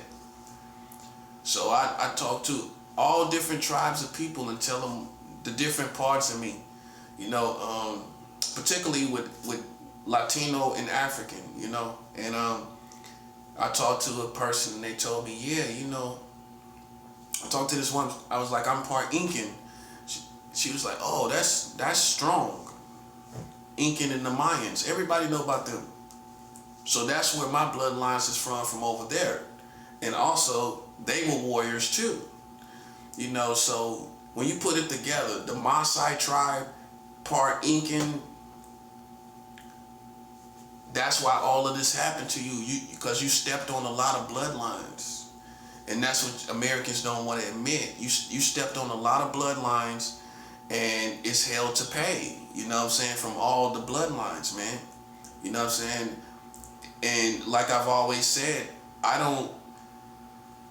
if I was just a normal, everyday guy, whether I was white, black, or whatever, that would be fine too. That's not dumbed down necessarily. But I'm not. like, and I was supposed to be a gift to the community, and they ruined it. They ruined the whole situation. I'm part Filipino, so I could relate to Asian people. I'm part Latino. That's how you know I can't be racist. I'm part Latino. I'm part Peruvian, Mesoamerican. So my ancestors was the Incans and the Mayans. If I'm not mistaken, definitely the Incans. That's who I am, right in front of you. You know what I'm saying? And so when you went to war with me, I fought like all my ancestors in my blood. The Vikings, the white part is the Vikings. See, it's one thing to say, okay, the English with the slave owners, but then I got blood from the Balkan area and the South Italian. It wasn't the Italians that came over here. So my European bloodlines is not just English people that was the slave owners. Because the South Italians, and come on, that wasn't over here. And the Balkans, definitely, with the Vikings in the Viking area, that definitely wasn't over here. And the Italian and Greek was over here. Come on. So that's my ancestry. So when they stepped on my toes, man, they stepped on the Italians, the Maasai tribe in Africa, you know, and like I said, that's the famous warrior tribe. If you don't know about it, don't talk about it. Don't compare it to nobody else, because you don't know it to compare it to somebody else. You don't know about it to compare it to anyone else. All I know is when you say Maasai in front of Africans, they know what it is. And that definitely is what I am. I'm part Maasai. You know what I'm saying? So as an African, I'm part Maasai African.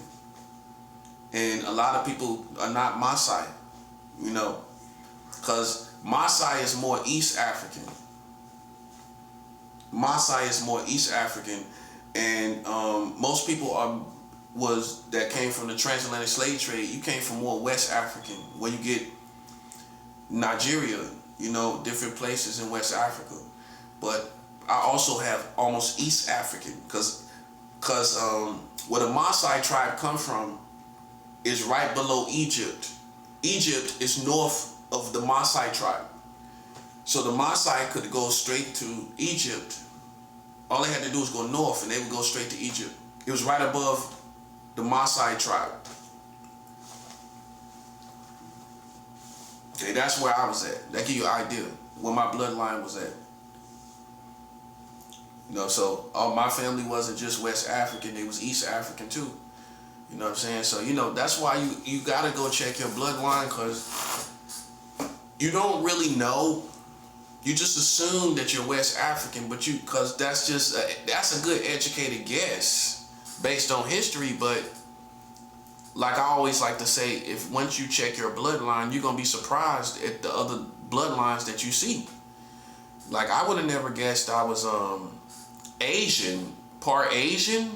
That's what surprised me the most. Being Asian, part Asian, I would have never guessed that.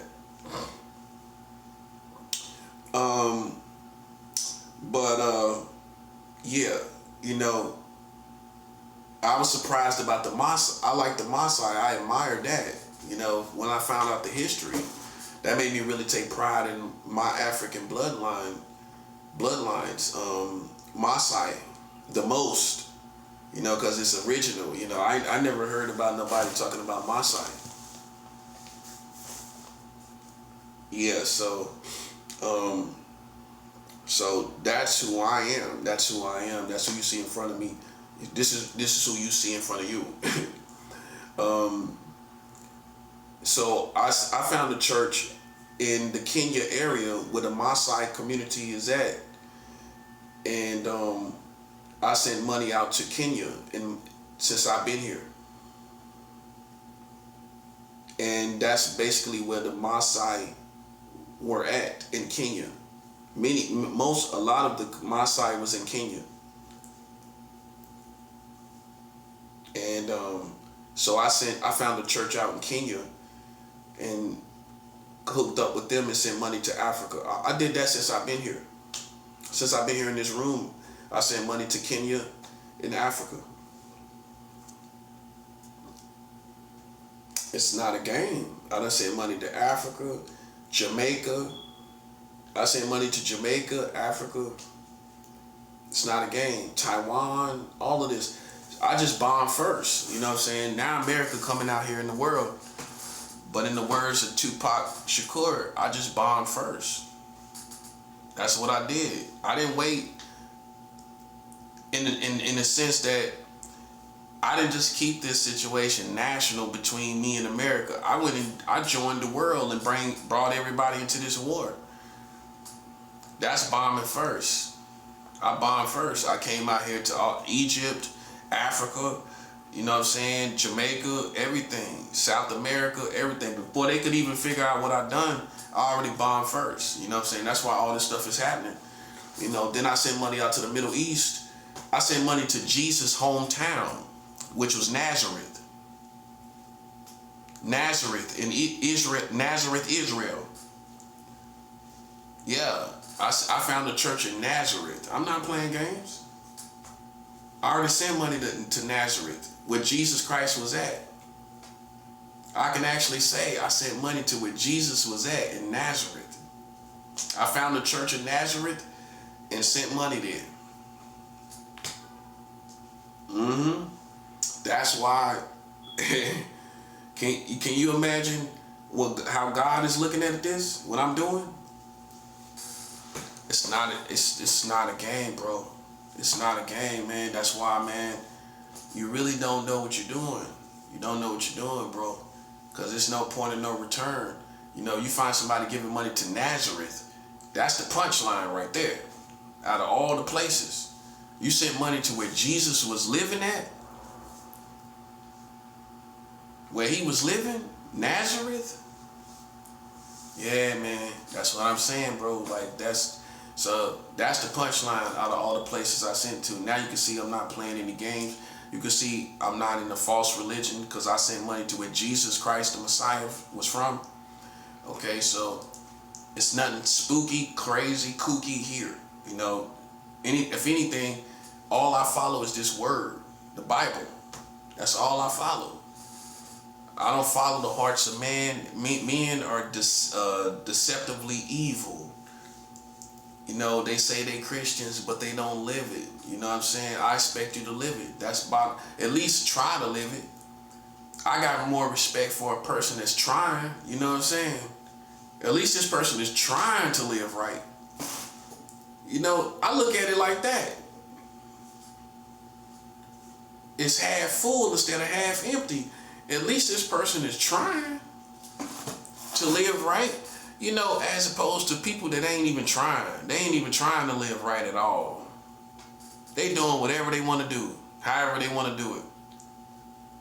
You know what I mean? So I just grew up a lot, you know what I'm saying, as like I supposed to. And I respect people that try to live the right way, man. You know what I'm saying? When you can hear that they got a heart for God and to live for God, I don't critique nobody like that. That's a jerk. You know what I'm saying?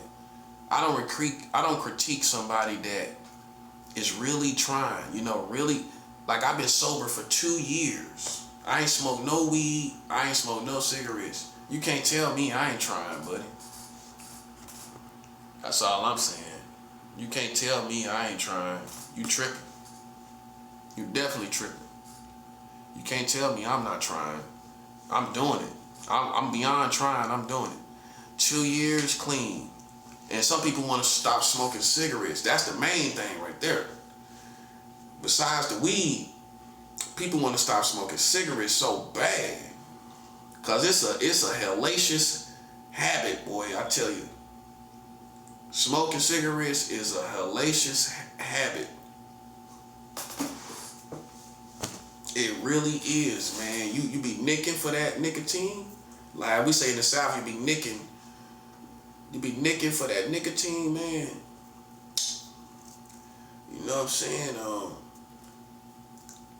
I'm not smoking no cigarettes. I'm not smoking weed. And I'm not drinking. I I ain't got nothing going on. No party. No party, man. For a whole year almost, no party. You know what I'm saying? Sometimes, man, it's just good, not just like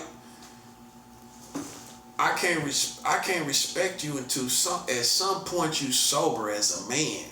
As a child, children do childish things, but as a man, at some point you're gonna go through cycles, right? Where you might, I'm not condoning it, but you might go through excessive smoking, excessive drinking.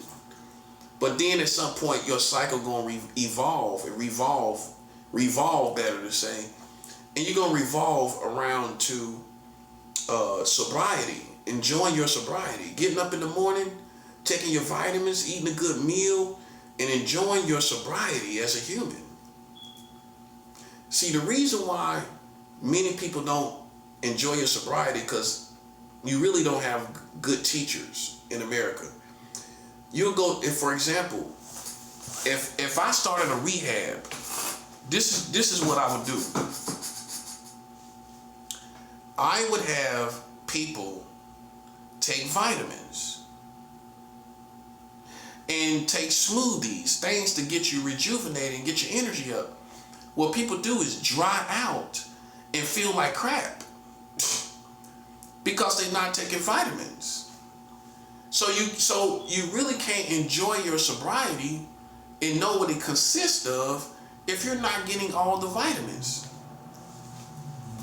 So in order to really enjoy your sobriety, you have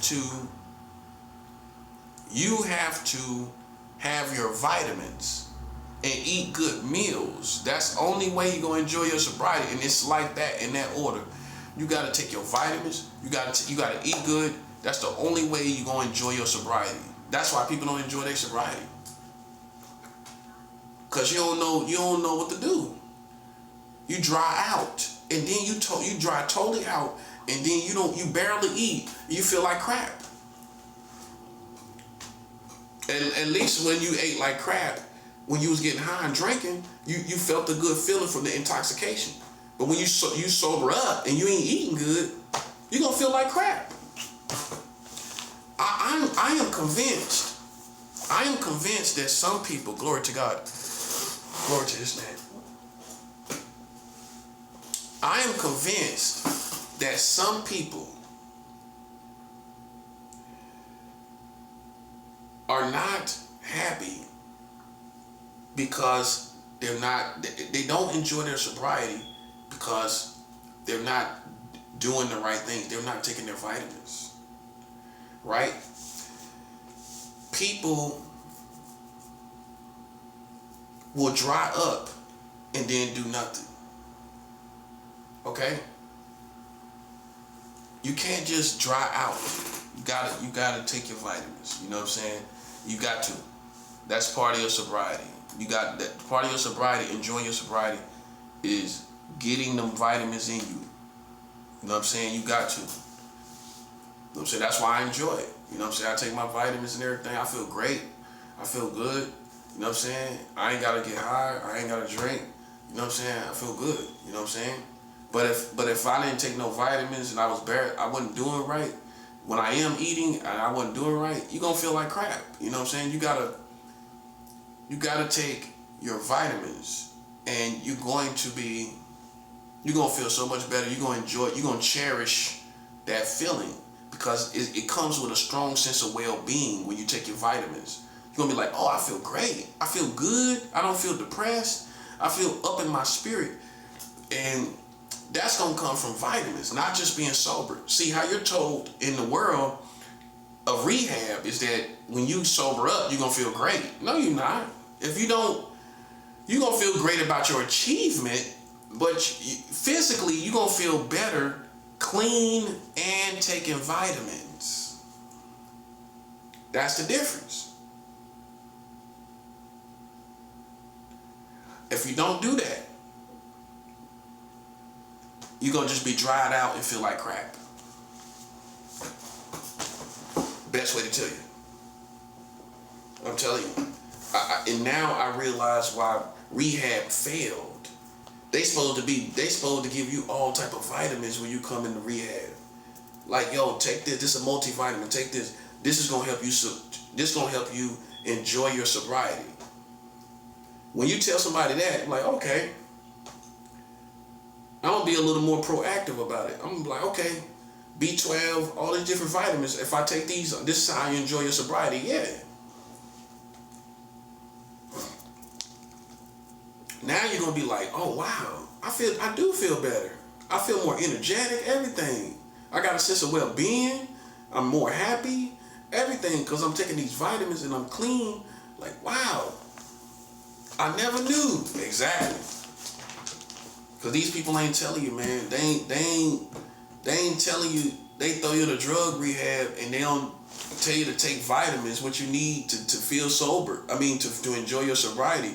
You don't enjoy your sobriety just being clean, but you barely eating and you ain't taking no vitamins. You enjoy your sobriety literally by having all the vitamins you need every day. That's how you enjoy your sobriety. That's why some people don't enjoy it. You hate it because there's no strong sense of well-being.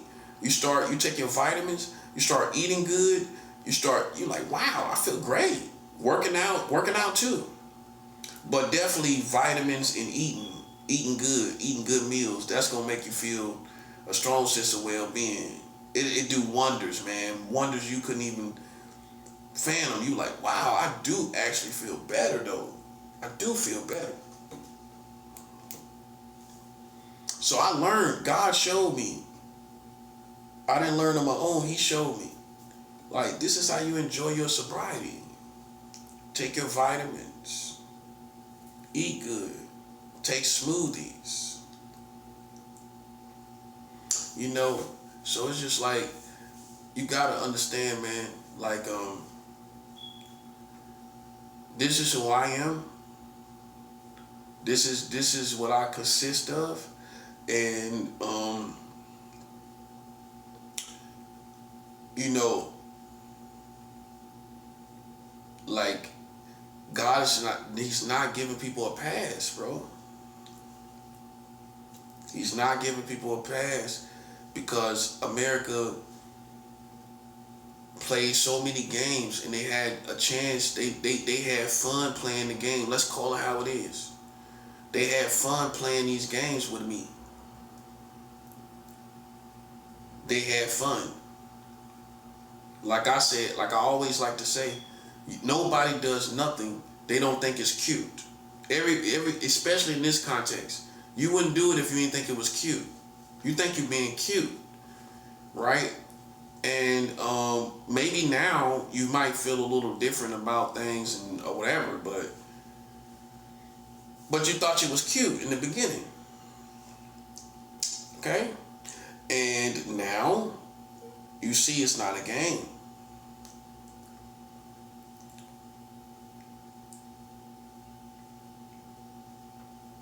And this is why I have to separate from America. I'm spending my last days separated from this country. I just want to enjoy my life. And the world is ending. Everybody can see it. It's all over. And that doesn't change because I make a nice video. You know what I'm saying? I still can give you all these pointers. But the truth is, these pointers and the nice attitude I got, it still doesn't stop the inevitable. The inevitable, man, is this stuff went too far and it's no turning back. All I can do is try to make people feel as good and show people to lead people to feel as good as they can at the end of their life. My thing is to show people to enjoy the rest of your life that you got. That's all we doing right now, is enjoying what we got left. And if we had to blame somebody, of course we know who to blame, man. These secret societies, man. That's all we gonna blame. If we had to blame any human beings besides the satanic kingdom and demons and the devil himself, of course we gonna blame these people. They was the ones riding around. You put it together. What you think karma gonna be when these people are out here nationwide? You don't think that's gonna bring some type of spiritual karma? Yes, absolutely. All that riding around, playing games, all of that. How the Bible would put it is, it comes up before God. All of this stuff comes up like smoke before God. And God realizes to see what's going on. He sees everything, especially when I'm involved. God seen everything that was going on, man. That's some people didn't believe in God. That's just what it is. They ain't believe in God. That's the truth. And you didn't think nothing was gonna happen. You thought I was gonna fall off and die. And God showed and proved himself. God showed and proved himself. And God is his own man, so to speak. God is God. And he's gonna do what he wanna do. And when you challenge his kingdom, listen, buddy, that's the worst thing you could do. Because God gonna set up a whole series of different things against you. You know, yeah, he ain't gonna let you just walk away from that. He gonna set up so much against you. This is just the beginning. See, you ain't even ready for it. That's how you know. That shows you and the world where you really at. Because now, listen, it's barely started and you folding already. You know what I mean? This ain't even started on America. You wait till you see what happened to this country.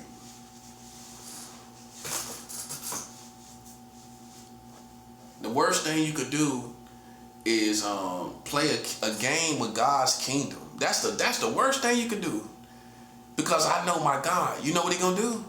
He gonna set up a whole series of different series of different wars and battles against you. Misfortune and everything. Show you how you ain't nothing but a human. Just break you down. God gonna just totally just break you all the way down. You don't play with God. He will make you say uncle.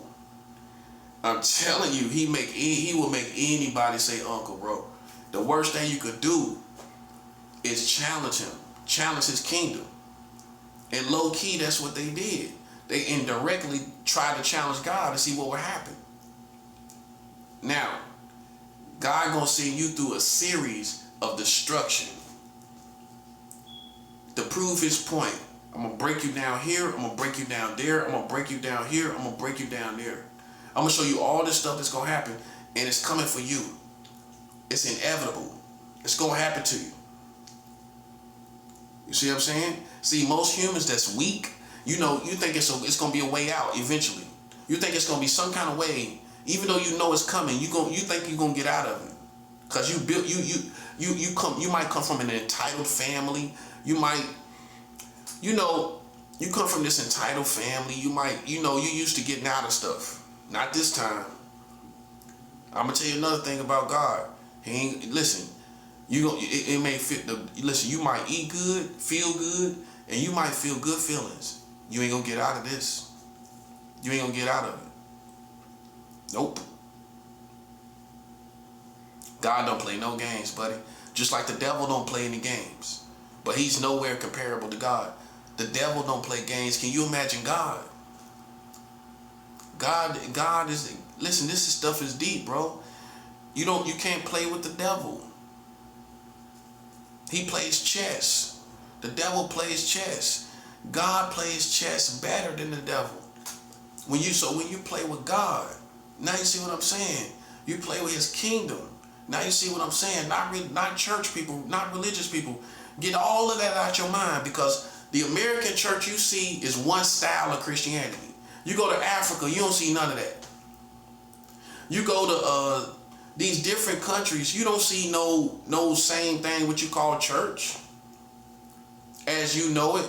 You're gonna see a whole different style of Christianity, man. That's why, like, you stuck on styles. That's what got you. I'm stuck on spirituality. That's the difference. That's the only thing that's consistent for all around the world is spirituality. All these different styles of a Christianity you got here in America, that's what got you thinking it ain't nothing. But you forgot about the spirituality of Christianity. That's what you forgot about, and that's what you're facing right now. In a nutshell, that's what you're facing. You facing the spirituality of Christianity. I told you, man. I told you, man. You can't even be mad because I told you. I told you if you keep playing with God's kingdom, bro. Listen, you thought I was playing with you. You thought I was trying to be tough. You thought I was saying it. You thought I was saying it to put out, a threat. You thought I was trying to be bad. Nah, I'm telling you, you can't play with this kingdom, bro. You can't play with us. Because God can make you say, Uncle, man, I don't care what's going on. I don't care how many people it is. And see, that's what you thought. You have all these people, right? You have all these people, and you would get out of it because of all these people. You know what God would do? The Lord will shut down the systems of the country. And you ain't going to have nothing.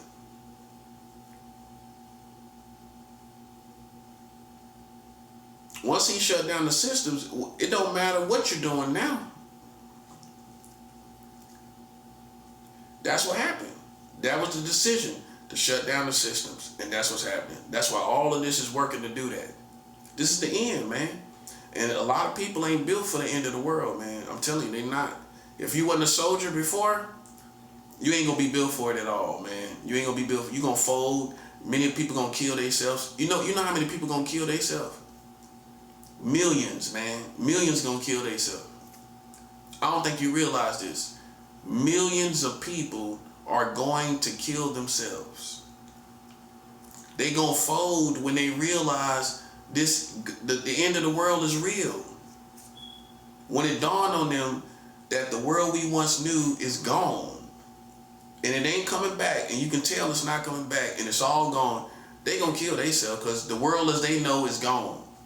The world as they know it is gone. So they gonna feel like, why should I be here if the world that I know is gone? So millions of them gonna die, man. They gonna kill themselves. All them internet people, TikTok people. People said COVID-19 would never happen. You the same people that would have thought, if I would have told you a virus is gonna take over the whole country, shut down schools, shut down businesses, shut down everything.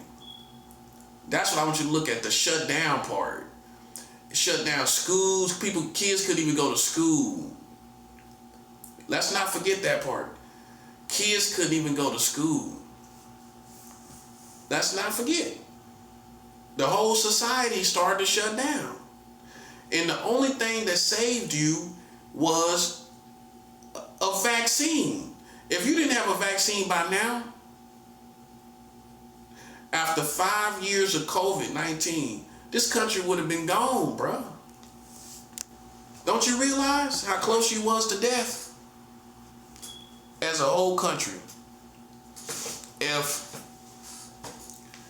there was no vaccination, you would have been dead, bro. By now. COVID would have been so rampant for a lack of a vaccination and everybody getting it. Y'all would have been dead. The country would have been dead. It would have just spread like wildfire. You take for granted that you barely made it. Because without a vaccination and the COVID was out here like it was, you would have been done. But see, God seen how you acted during COVID. You wasn't grateful. You still gang stalked people. Then after COVID, you still kept gang stalking and playing in people's face. That's why God did this to you. Because COVID was supposed to humble the community. God is a good God. He gave you a chance. COVID was supposed to humble the community. You were supposed to look at all those dead people that died from COVID. Like, some people so stupid and superficial, it's like you forgot how many people died. That happened here. That's how elementary you are. That's how immature you are. You forgot that people died here in this country. And they're still dying from COVID. They're still dying from COVID right now. Okay, so with that being said, look, man, God expected everybody to be humble after COVID and cherish life and cherish those around you. But you didn't do that. No, you didn't. And God looked at your heart during COVID and after COVID. And that's why this happened to you. See, God don't listen. By the time God do something to you, man, you know you deserve it. After COVID, you were supposed to have a new humility towards life.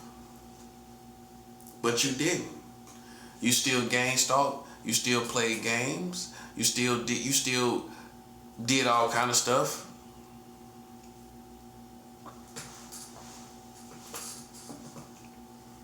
And this is why all this happened to you.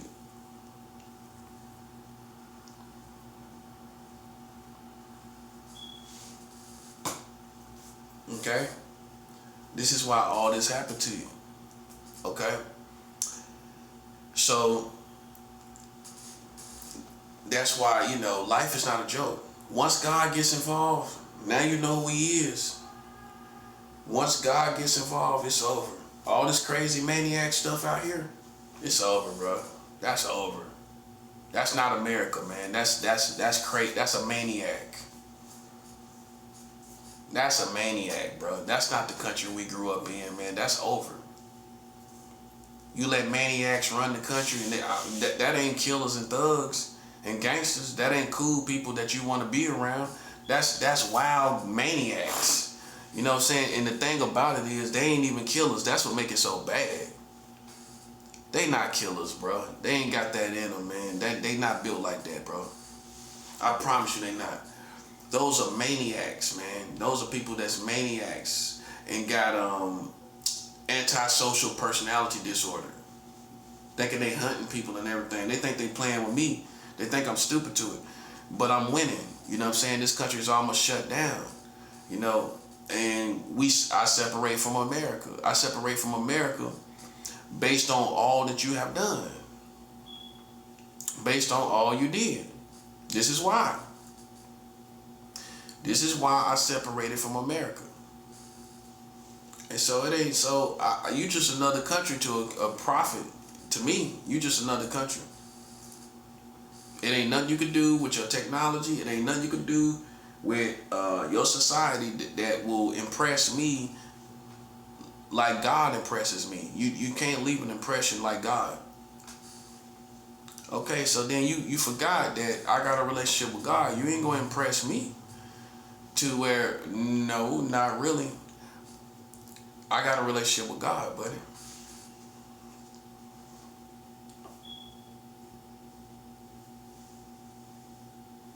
It put all kind of psychological games around us, and it don't even matter, man, because it's almost over. It don't matter who I am. It matter, if anything, it matters who you are more in this situation than me, if that makes sense. Who you are is what destroyed this country. That's why you matter more. Who you are matter more. You right? Okay, all you did destroyed this country. That matters more. Who you are matters more in this equation. How I matter more. Okay? How I matter more. You do. See, you act like you want the spotlight, but you don't want it now. See, but you played the position like you played the position to be out here in everybody's face, and you the equation, you the only one that people need to figure out who you are and what you stand for or whatever. Me, people don't even need to know me for what? I'm the person that they wronged. I'm the person they did wrong. Why you need to know me? It don't make sense. Y'all played in my face, you played with me, and you get what you deserve. Okay? I know everything. I know this building ain't nothing but enemies. I know this whole neighborhood and community ain't nothing but enemies. There's enemies in this whole neighborhood. How you think I figured that out? I pay attention. This whole community is an enemy. The whole thing, all the way down Utica, all the way. This is what they do to get attention and make people say, oh, or woo, or whatever. But I'm winning. You know what I'm saying? So all this clown show that you put me in, now you look like the clown that you deserve to look like. You got all these people against me and paying attention for nothing. And now you can't do nothing because all them psychological games, we done graduated that. I done graduated it. How you graduated, I don't care anymore about that. I don't care nothing about it. I'ma just, if anybody try me, I'ma have weapons, and that's that. That's that. I done graduated that. I don't care nothing. I'm too grown in work to worry about what you think or the games you playing around my mind, because I know I'm guarded towards it anyway. I know my mind is guarded towards it. So I'm not, so that's a way for America to pull you down as a black man. You know what I'm saying? That's why the way you get free is I don't care about it. You can think whatever you want to think. You can keep examining me, but the truth is I'm an everyday black man that you played with. And that's that, man. The clown in you think is going to over-examine me like I'm some alien or something. Nah, buddy, listen. The truth is you was a clown and you came out here playing around God's people, and this is why this happened. That's all, man. It ain't nothing hard to figure out here. I promise you it ain't nothing hard to figure out. It is not hard to figure this out. You came out here, you played in the field, it's over with. Now you know God is real. You know? That's all it is. So we separate. We separate and we wait. Because now that I gave an offer to Vietnam and Mexico City and Mexico, it's on, buddy. Because that's in the middle of this war and all this stuff. That's going to escalate all this stuff that's going on out there. They can't stop it. They can't stop it. It's going to escalate. Because now the spiritual war going to kick up, because the escalation is all about bringing this back to America. To where the people start, all these gang stalkers that's riding around, how y'all want to get them, the objective is that all these wars is going to get them. That's why you got to buckle up.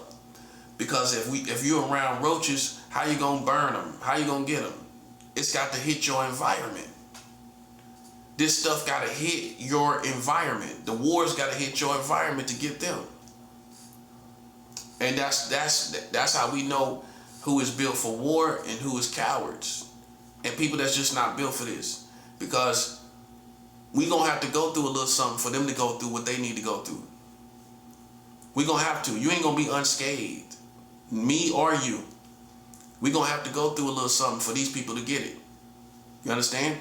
For them to get it, we going to have to go through something. It ain't no how we going to just get them here and nothing happens to us.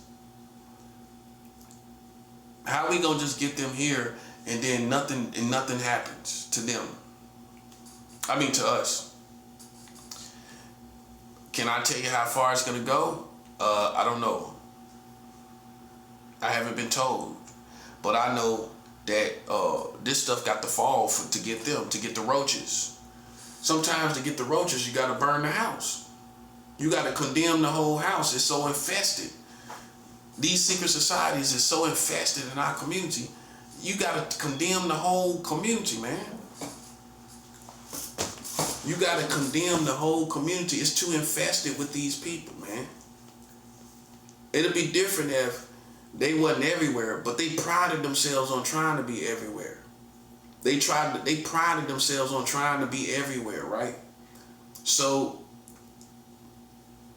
the con to that is when God brings judgment, he's going to condemn the systems to get all these people. He's going to destroy the system. They ain't going to have nothing.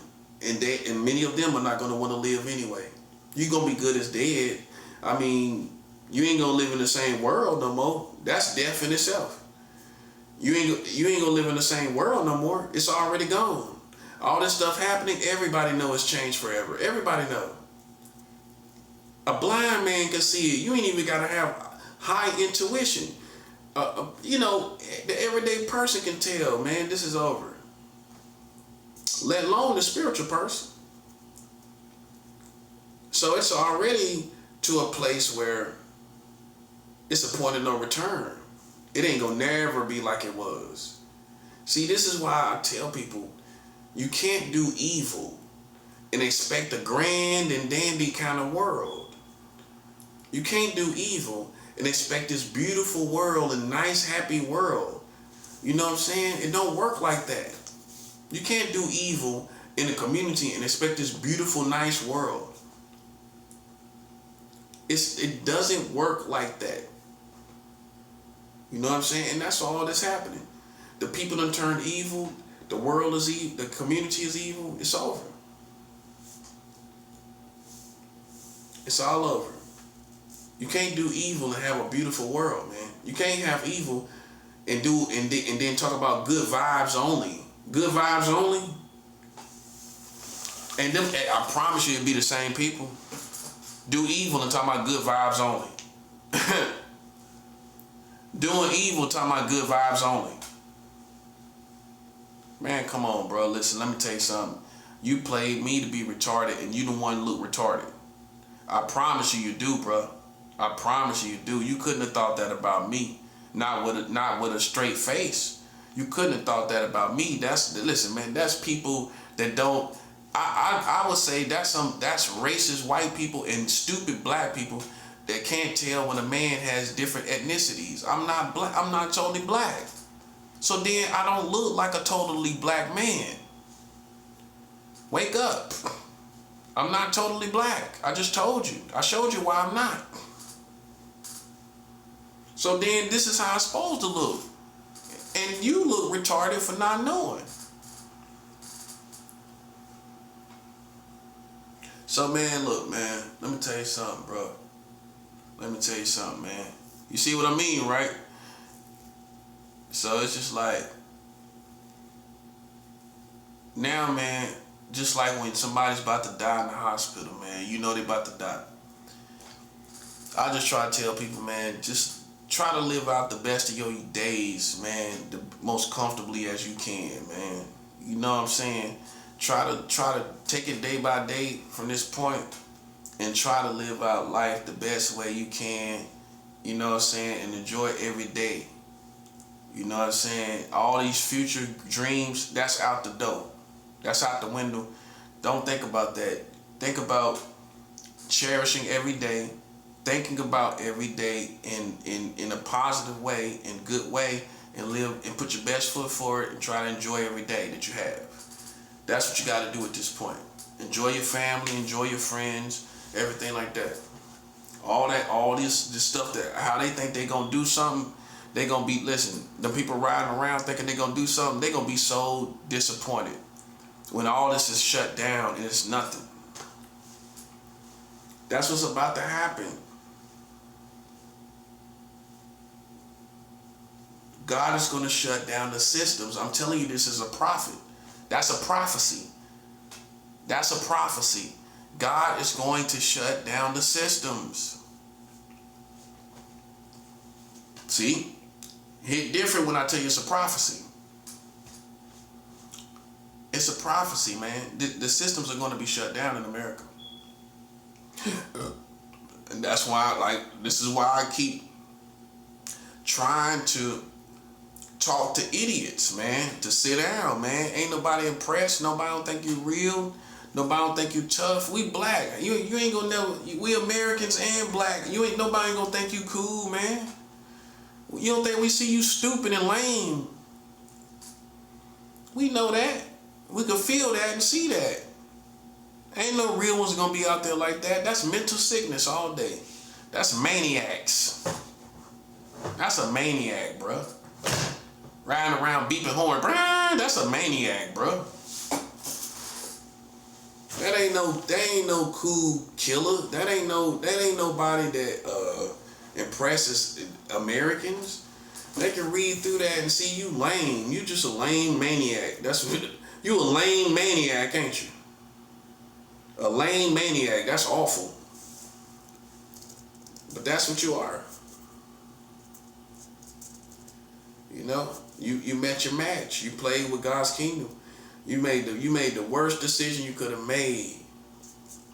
You should have knew when a man is black. Who gonna play with a black man like that? That's my thing. That's my thing right there. I mean, what you think a black man gonna do? You keep playing with him. What you think he gonna do? Don't history show you what a black man will do to you? Well, then what you think I'm gonna do? Retarded, bro. I'm telling you, they're retarded. What you think I'm gonna do to you? You didn't think I was black. That's retarded. That's what make you extra retarded. Ain't no black person didn't think I was black. I had a black man say, oh, you a black man, man. Don't do this, don't do that. I know I'm a black man. This is another African man telling me you a black man. I know I'm a black man. Of course I am. Those are clowns out there that know they can't ever be black. So they're going to try to take it from me. You see what I'm saying? They're going to try to take credit from me being black because they want to be black so bad. And we trying to get away from it. You know what I mean? We trying to get away from it, and they want to be black so bad, you want to take it from another man. That's all that is out there. Them white people trying to talk about somebody being black or halfway black or whatever, because you know you ain't no black.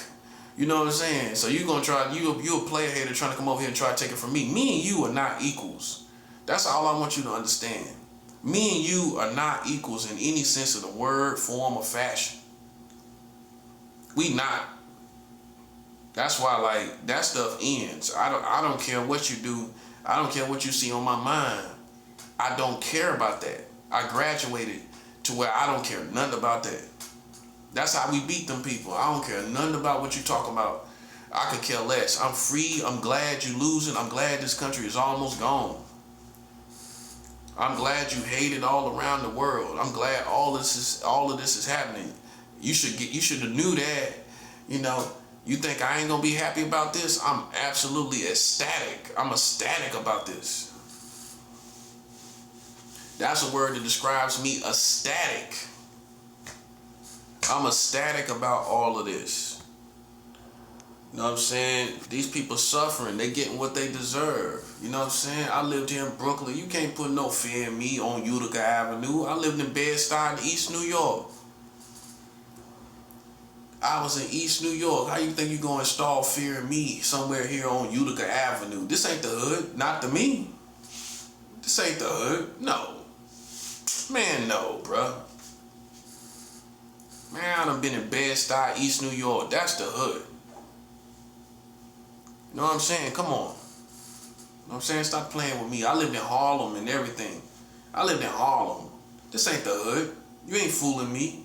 So if you thought I was scared of this part of Brooklyn, I'm not, buddy. This is not the hood. Now, a Southern dude will be scared of every part. A New Jack will be scared of every part of New York. That's why you should pay attention, man. You know what I'm saying? You could tell where I've been. A New Jack gonna be scared of, that's from out of town, down south, ain't never been to New York. He gonna be scared of every part of New York. He gonna think all of this is hard. This ain't all of this. This ain't all, man. Listen, man. Come on. Stop playing, bro. That's all I'm saying. You should have knew how I'm talking, man. You know I lived here in New York.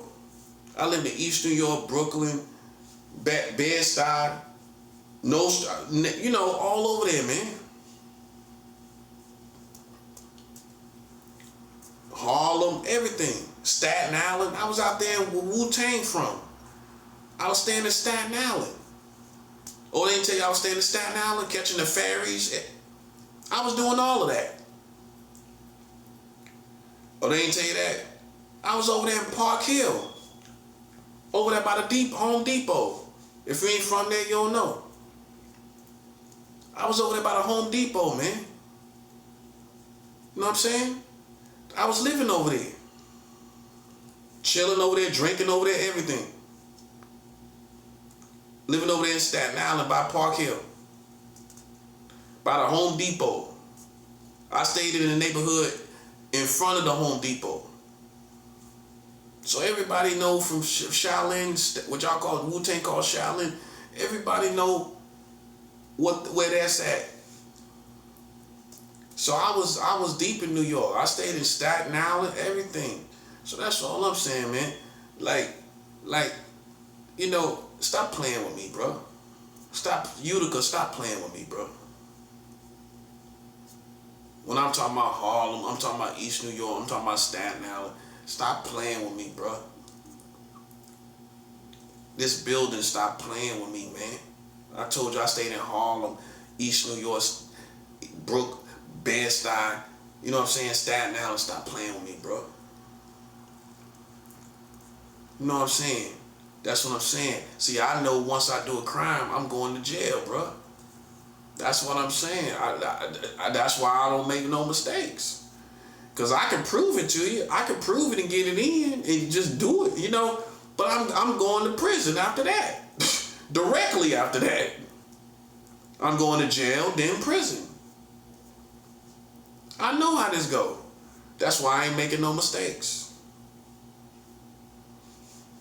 But if I was just arrogant and I just didn't care no more, I could have caught a body in here, man. I'm built like that, man. Well, I'm just like, man, listen, I already know what's going on. Man, I just try you and see what you do, and then once I try you, then just catch a body. You know what I'm saying? Just get it started, man. But I know I have to be a man of God in this situation, and I'm a soldier. As you can see, that's why and where that's coming from is me being a soldier. If you don't know, you know what I'm saying, that's where it's coming from.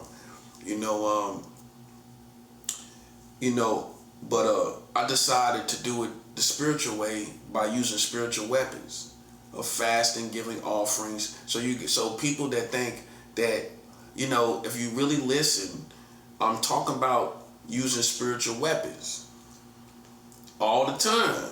Okay, so then you can't be so smart you're stupid. Because I'm talking about using spiritual weapons. What else am I talking about? I ain't inciting nobody to do riots. I ain't inciting nobody to do physical attacks against people. So where's the physical aspect as you're putting it, or you're insinuating? Where is it at? I'm talking about spiritual weapons the whole time. Okay then, so am I telling people to go beat people up? No, I'm telling people to go to use wisdom and protect yourself and walk and go get your gun license. If you ain't got no felonies, go get your gun license. You know what I'm saying? That ain't nothing sinful, carnal about that. No, go get your gun license. That's right. That's the lane I'm talking about. Doing it the right way, arming yourself the right way. I mean, and maybe you didn't pick up on it because you never thought in terms of that. You never thought in terms of that. And so when people hear me talk, they think in terms of that, they gonna put it together. I'm a person that protect myself, man, which is more dangerous than most criminals. Because they gonna be on emotions. They gonna go by their emotions and wind up in jail. You know what I'm saying? I'm not. I'm gonna just wait till things escalate to where I gotta protect myself, and I might not even catch a charge. If I proved it was self-defense, I'm protecting myself. See, I just wait for things to escalate like that. That's a dangerous person. Because if you're playing with him and you think you're going to make him fall, or you think you're going to make him go to jail, he going to wait till it escalate. I'm going to wait till it escalate and to where I got to protect myself. And I might not get a charge. But you got to know what you're doing. You know what I'm saying? Some people don't know what they're doing. You know what I'm saying? I always think. Because I've been through real things. So while something real going on, I'm thinking the whole time. I'm sitting there thinking. I don't lose my mind, you know what I'm saying, when stuff get real. You know what I'm saying? I think with a clear mind. That's how you know people done been through real things, because when real things happen, they open their mind, they use their mind when that stuff is happening. They don't freeze up and just don't know what to do and look stupid. You know, unless it's a confused, crazy situation, you know what I'm saying? But other than that, the average situation, man, person gonna open up their mind and see things for what it is, man, But like I said, America played with me. This is why this happened to you. Now we separating. That's this whole message is about. You know what I'm saying? I got good information. I'm a good person. That's what it's always gonna be. But what is done is done, and what is wrong, and nothing was done to compensate the wrong. So then, what you think I'm gonna do? I'm gonna forward march and take care of my business. See, once somebody decide to live and die for this, see, you didn't, because you a clown, you didn't realize the stages I went through while you was doing what you was doing. I worked up to the stages of willing to die for this while you wasn't paying attention because you a clown. So now I'm on the level where I'm willing to die for this. I'm willing to fight for it. I carry weapons. I protect myself. You know what I'm saying? I'm on a whole different level because you was a clown the whole time. That's why you didn't see the changes that I was going through. You know what I'm saying? That's how I know you're a clown. You know how I know? Because you don't pay attention. A clown, that's one of the things about a clown. They ain't gonna pay attention. You gonna come in like a happy dumb dog running around and everything. You know what I'm saying? Not paying attention, man. You know what I'm saying? This person done changed. Now he clean. I'm sober. I'm 2 years later. I ain't been with no man. I haven't been with a man in 2 years. And you didn't think about it, did you? You didn't think about it. I have not been with a man in over 2 years. Okay, so then I'm working on the 3rd year right now. This going on the 3rd year. So then what could you be talking about my sexuality? I'm back to being heterosexual. I'm back to women. And you can't accept it. Okay? That's a lane to me. You can't accept, okay, this person, like you got this image, a clown image. Man, it's 2 years later, bro. And in these times, especially starting around 2024, 2 years is an eternity. When everything was slowing down, all these wars was going on, that's an eternity, man. 2 years from 2024.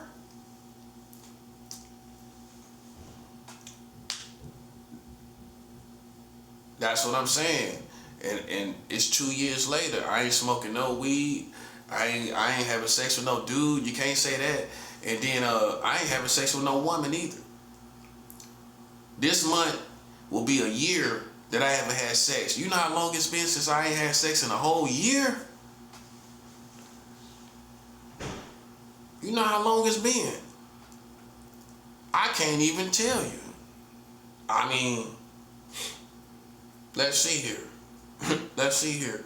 22, 23, 24, 25.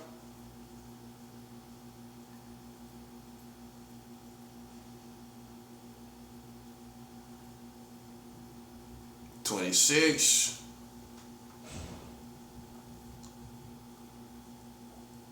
I would have to say it was 2008. Yep. 2000, because I hadn't still got my divorce. See, I did it the right way before I had sex with somebody else. Once I was separated from my wife,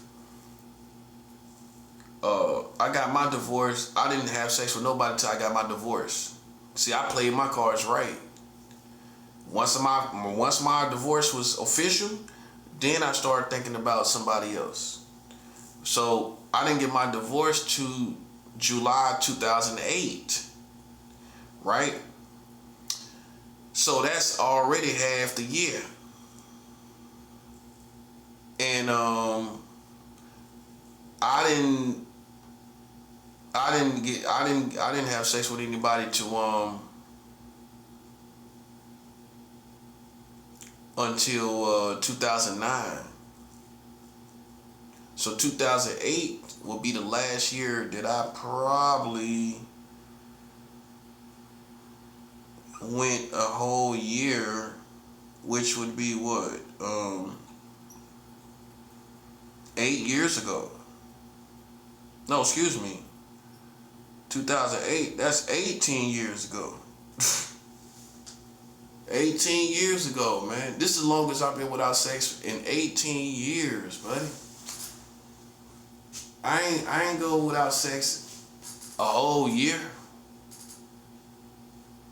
But see, it's my next level of spirituality, man. See, to me, if you think I've lost my mind, I haven't. You know, because some people do. They stop having sex because they crazy.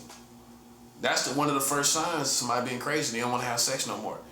You know, but that's not the case. You know, I want to increase my spirituality, and you know that you know I'm serious about my spirituality. So you know that's the reason. I know I can be more effective in my spiritual power if I'm not having sex with nobody. So this month makes a year that I ain't had sex. And this is the longest I've been without sex in 18 years. That's why I see all these milestones, put it all together. It's a year later since I had sex. Today makes 2 years since I smoked weed, since I smoked cigarettes. Today. And I haven't had sex with no dudes or none of that in over 2 years. I'm all good and cleaned up, you know, and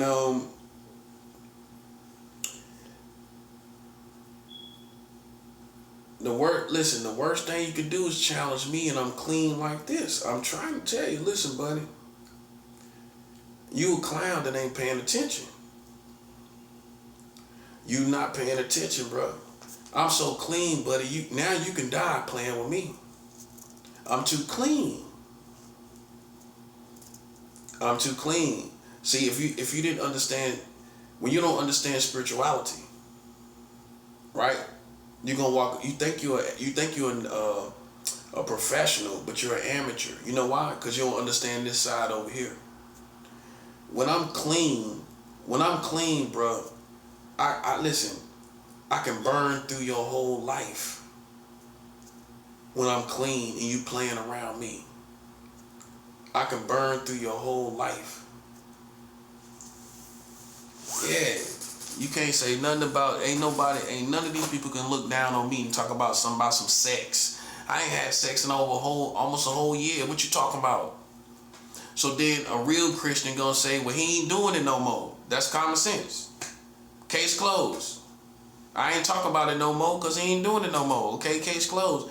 He ain't had sex with nobody, a man in 2 years. He ain't had sex with a woman in a year. Okay, that all sex is behind this dude. At least for the moment till you get married. Sex is behind this guy. So I ain't finna sit here and talk about no sex. And and that means children too. He ain't doing nothing. Now he ain't doing nothing with nobody. And some people would get mad at you. Okay, he ain't doing nothing with nobody because of y'all. Coming around playing with this dude all the time. Now he done tighten up on his spirituality. He ain't having sex with nobody. That's what I'm saying. I done tightened my game up. I know, I'm from the South. I know how to get spiritual results. I know what to do. See, if you would have realized, okay, this dude from the South, I can be a spiritual warrior. I can come out the streets and be a spiritual warrior, buddy. I can clean all the way up and beat you. And I proved that. I got out the streets. I ain't smoking no weed. I ain't smoking no cigarettes. I ain't having sex with nobody. I cleaned all the way up and defeated you. And now look at the situation. You got wars in Iran and everything. Everybody take it seriously. And you ain't got yourself. Only person you can blame is yourself. You shouldn't have came out here playing with no man that you don't know. That's rule. That's 101 in the streets. Why you act like you a professional? 101 in the streets is you don't play with nobody you don't do your homework on. I do my homework on my enemies. I know more about you than you know about me. You ain't do no homework on me, buddy.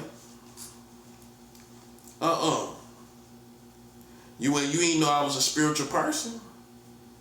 They talking to you like I'm a sexual deviant, a sexual deviant, a sexual predator or something. Got you out here stupid. Played yourself. And ain't nobody else to blame but yourself, because you know what? I don't care what nobody tell me. I'm a form my own opinion. That's what we say in the South. I'm gonna form my own opinion. I ain't gonna listen to nobody else. I'm gonna sit back and form my own opinion. And if you wrong, if y'all was wrong, y'all was wrong. It's that simple. I ain't gonna sit up and go like a child and just. I'm gonna form my own opinion. I'm gonna sit back and look. And I'm gonna either confirm what you talk about or form my own opinion against your opinion on this person. That's how you do it. You know, so when you see what's real, you seen everything that was real, it's no excuse, bro. I don't feel no compassion for you. I don't feel sorry for you. Because I would have never made that mistake. I don't care who told you. Whether it was my brother, ancestors, I don't care who told you. It could have been my ancestors. If you couldn't prove it, then that's all there is to it. You know the streets, you know the world, you know America. Even America outside the ghetto, ain't no Americans gonna go with something they can't prove. No. Ain't nobody feeling that. Ain't nobody here feeling that. Okay, so, you know, no, that's why nobody don't feel sorry for you. You know what I'm saying? Because they consider themselves. Somebody who came out here against me and they ain't got no charges, they can't lock me up, then I don't care what they talking about. Point blank period. Point blank period. I don't care. You listen, that's a clown. I don't care nothing about that psychological clown stuff. You ain't got no charges, you can't lock me up. Listen, buddy, it's a war. That's all it is to it. There ain't no way in the world. What kind of man would I be to let somebody play with me and they ain't got no charges? And I talk like I do. That's why I did what I did. You know what I'm saying? I ain't let nobody play with me and they ain't got no charges on me, and this dude's out here doing this stuff. You feel me? They ain't getting away with it. This dude's out here with warrants for doing this stuff, and they ain't found them. You know what I'm saying? So I mean, you know, and then I'm in your face and you playing in my face and you don't got no charges on me, man. Nah, it's unforgivable, man. You know what I'm saying? So that's playing with me like I'm a sucker. So like I just had to handle my business, man. And that's why people sympathize with me, because they would have did the same thing, man. Simple as that. Simple as that, bro. You know what I'm saying? Nah, you don't let nobody play with you like that. Ain't nobody gonna disagree with me. Ain't no different country gonna disagree with me. You play with me like that and you ain't got no charges, that's the first thing people gonna look at. And you ain't got no examples of how this person is like what you've been told in front of you. He ain't doing none of that stuff you've been told. You ain't got no charges on him. He's squeaky clean. That means you've been lied to. If he's squeaky clean, a moron will say, I can't believe it. A smart person gonna say, if he's squeaky clean, I do believe it, and that means we was lied to. You see how you can look at it differently? You was lied to, and you can't accept it. Because you know why? Because you done so much that you can't accept the fact that you went in the wrong direction this whole time. That's what you can't accept. So see, that's where you at. But God ain't gonna sympathize with the fact that you went in the wrong direction and you just can't come to terms with it. You're gonna have to leave me alone, buddy. You're gonna have to. If you don't, this country is done. This country is done, buddy. That's all there is to it. You know what I'm saying? I'm not asking you to. I'm telling you what you're gonna have to do to survive. You ain't gonna make it. You ain't gonna make it playing with me. You ain't gonna make it playing with me.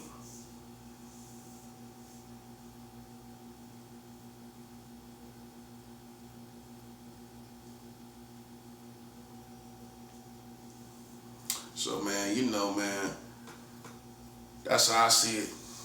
You know, people just take it for granted. You know what I'm saying? I'm a good guy. But if you're a lame, you think that because I talk like this, I can't hurt you. You know what I'm saying? And see, that's how I know you're a lame. Because when you're around real homies, they gonna be nice, they gonna be cool, you know what I'm saying? But don't get it twisted. I mean, they can hurt you. It can go to that level. But you ain't gonna try to provoke that, you know what I'm saying? You gonna cherish the fact and value the fact that you got good camaraderie with strong lions. You ain't, it ain't no situation. But see, a sucker gonna always be playing games. You know what I'm saying? They gonna take your good nature for granted. You know what I'm saying? Like you can't tear up the building. You can't tear up the neighborhood. It's just how it is, man. You know what I'm saying? So some people, like they say in the world, man, some people gotta learn the hard way, bro. That's just how it is. They gotta learn the hard way. They can't learn easily, you know what I'm saying? You know what I'm saying? They gotta learn the hard way. Like a child, A man, all he gotta do is understand certain things at his age, and he knows that ain't what he wanna do. A child a child's just blind to a lot of things.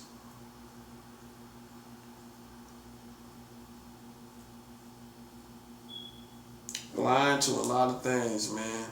So, I really don't feel sorry for you. You know what I'm saying? You came out here in the field acting like you was evil and wicked, and the bottom line is war is taking over the world. So what is a witchcraft person to warriors? You know what I'm saying? And these wars are popping off. You know what I'm saying? That's what I'm trying to show you. A witch ain't nothing to a soldier. That ain't nothing. I don't care about no witch. What's a witch to me? That part, bro. A witch ain't nothing to me. I don't care nothing about no witch. It's funny when you put it in that context, ain't it? You think I don't care nothing about no witchcraft people, man? I try to tell y'all that, man. Now you see what I'm talking about, man. We changed everything, man. Now you can listen from a different ear. But man, it was too many telltale signs before that I was real before all this stuff happened, man. It was just too many. If you'd have watched my videos, you would have picked all the stuff you picking up on now. You could go back and watch all my videos. That's why I ain't erasing my videos this time. I'm gonna keep it for records. No matter how I'm talking in the videos, no matter how it seems, I'm keeping it for records, man, so people can see. People clearly see who I am. You know what I'm saying? And so we don't sympathize, man. We don't sympathize with you. It happens all the time. It's laws of the jungle, man. You can't come out here in the wild and play with beasts and play with animals. And your mom teach you better than that. That's all you did. You came out here basically and played in the wild and you paid for it. That's how you need to hear it.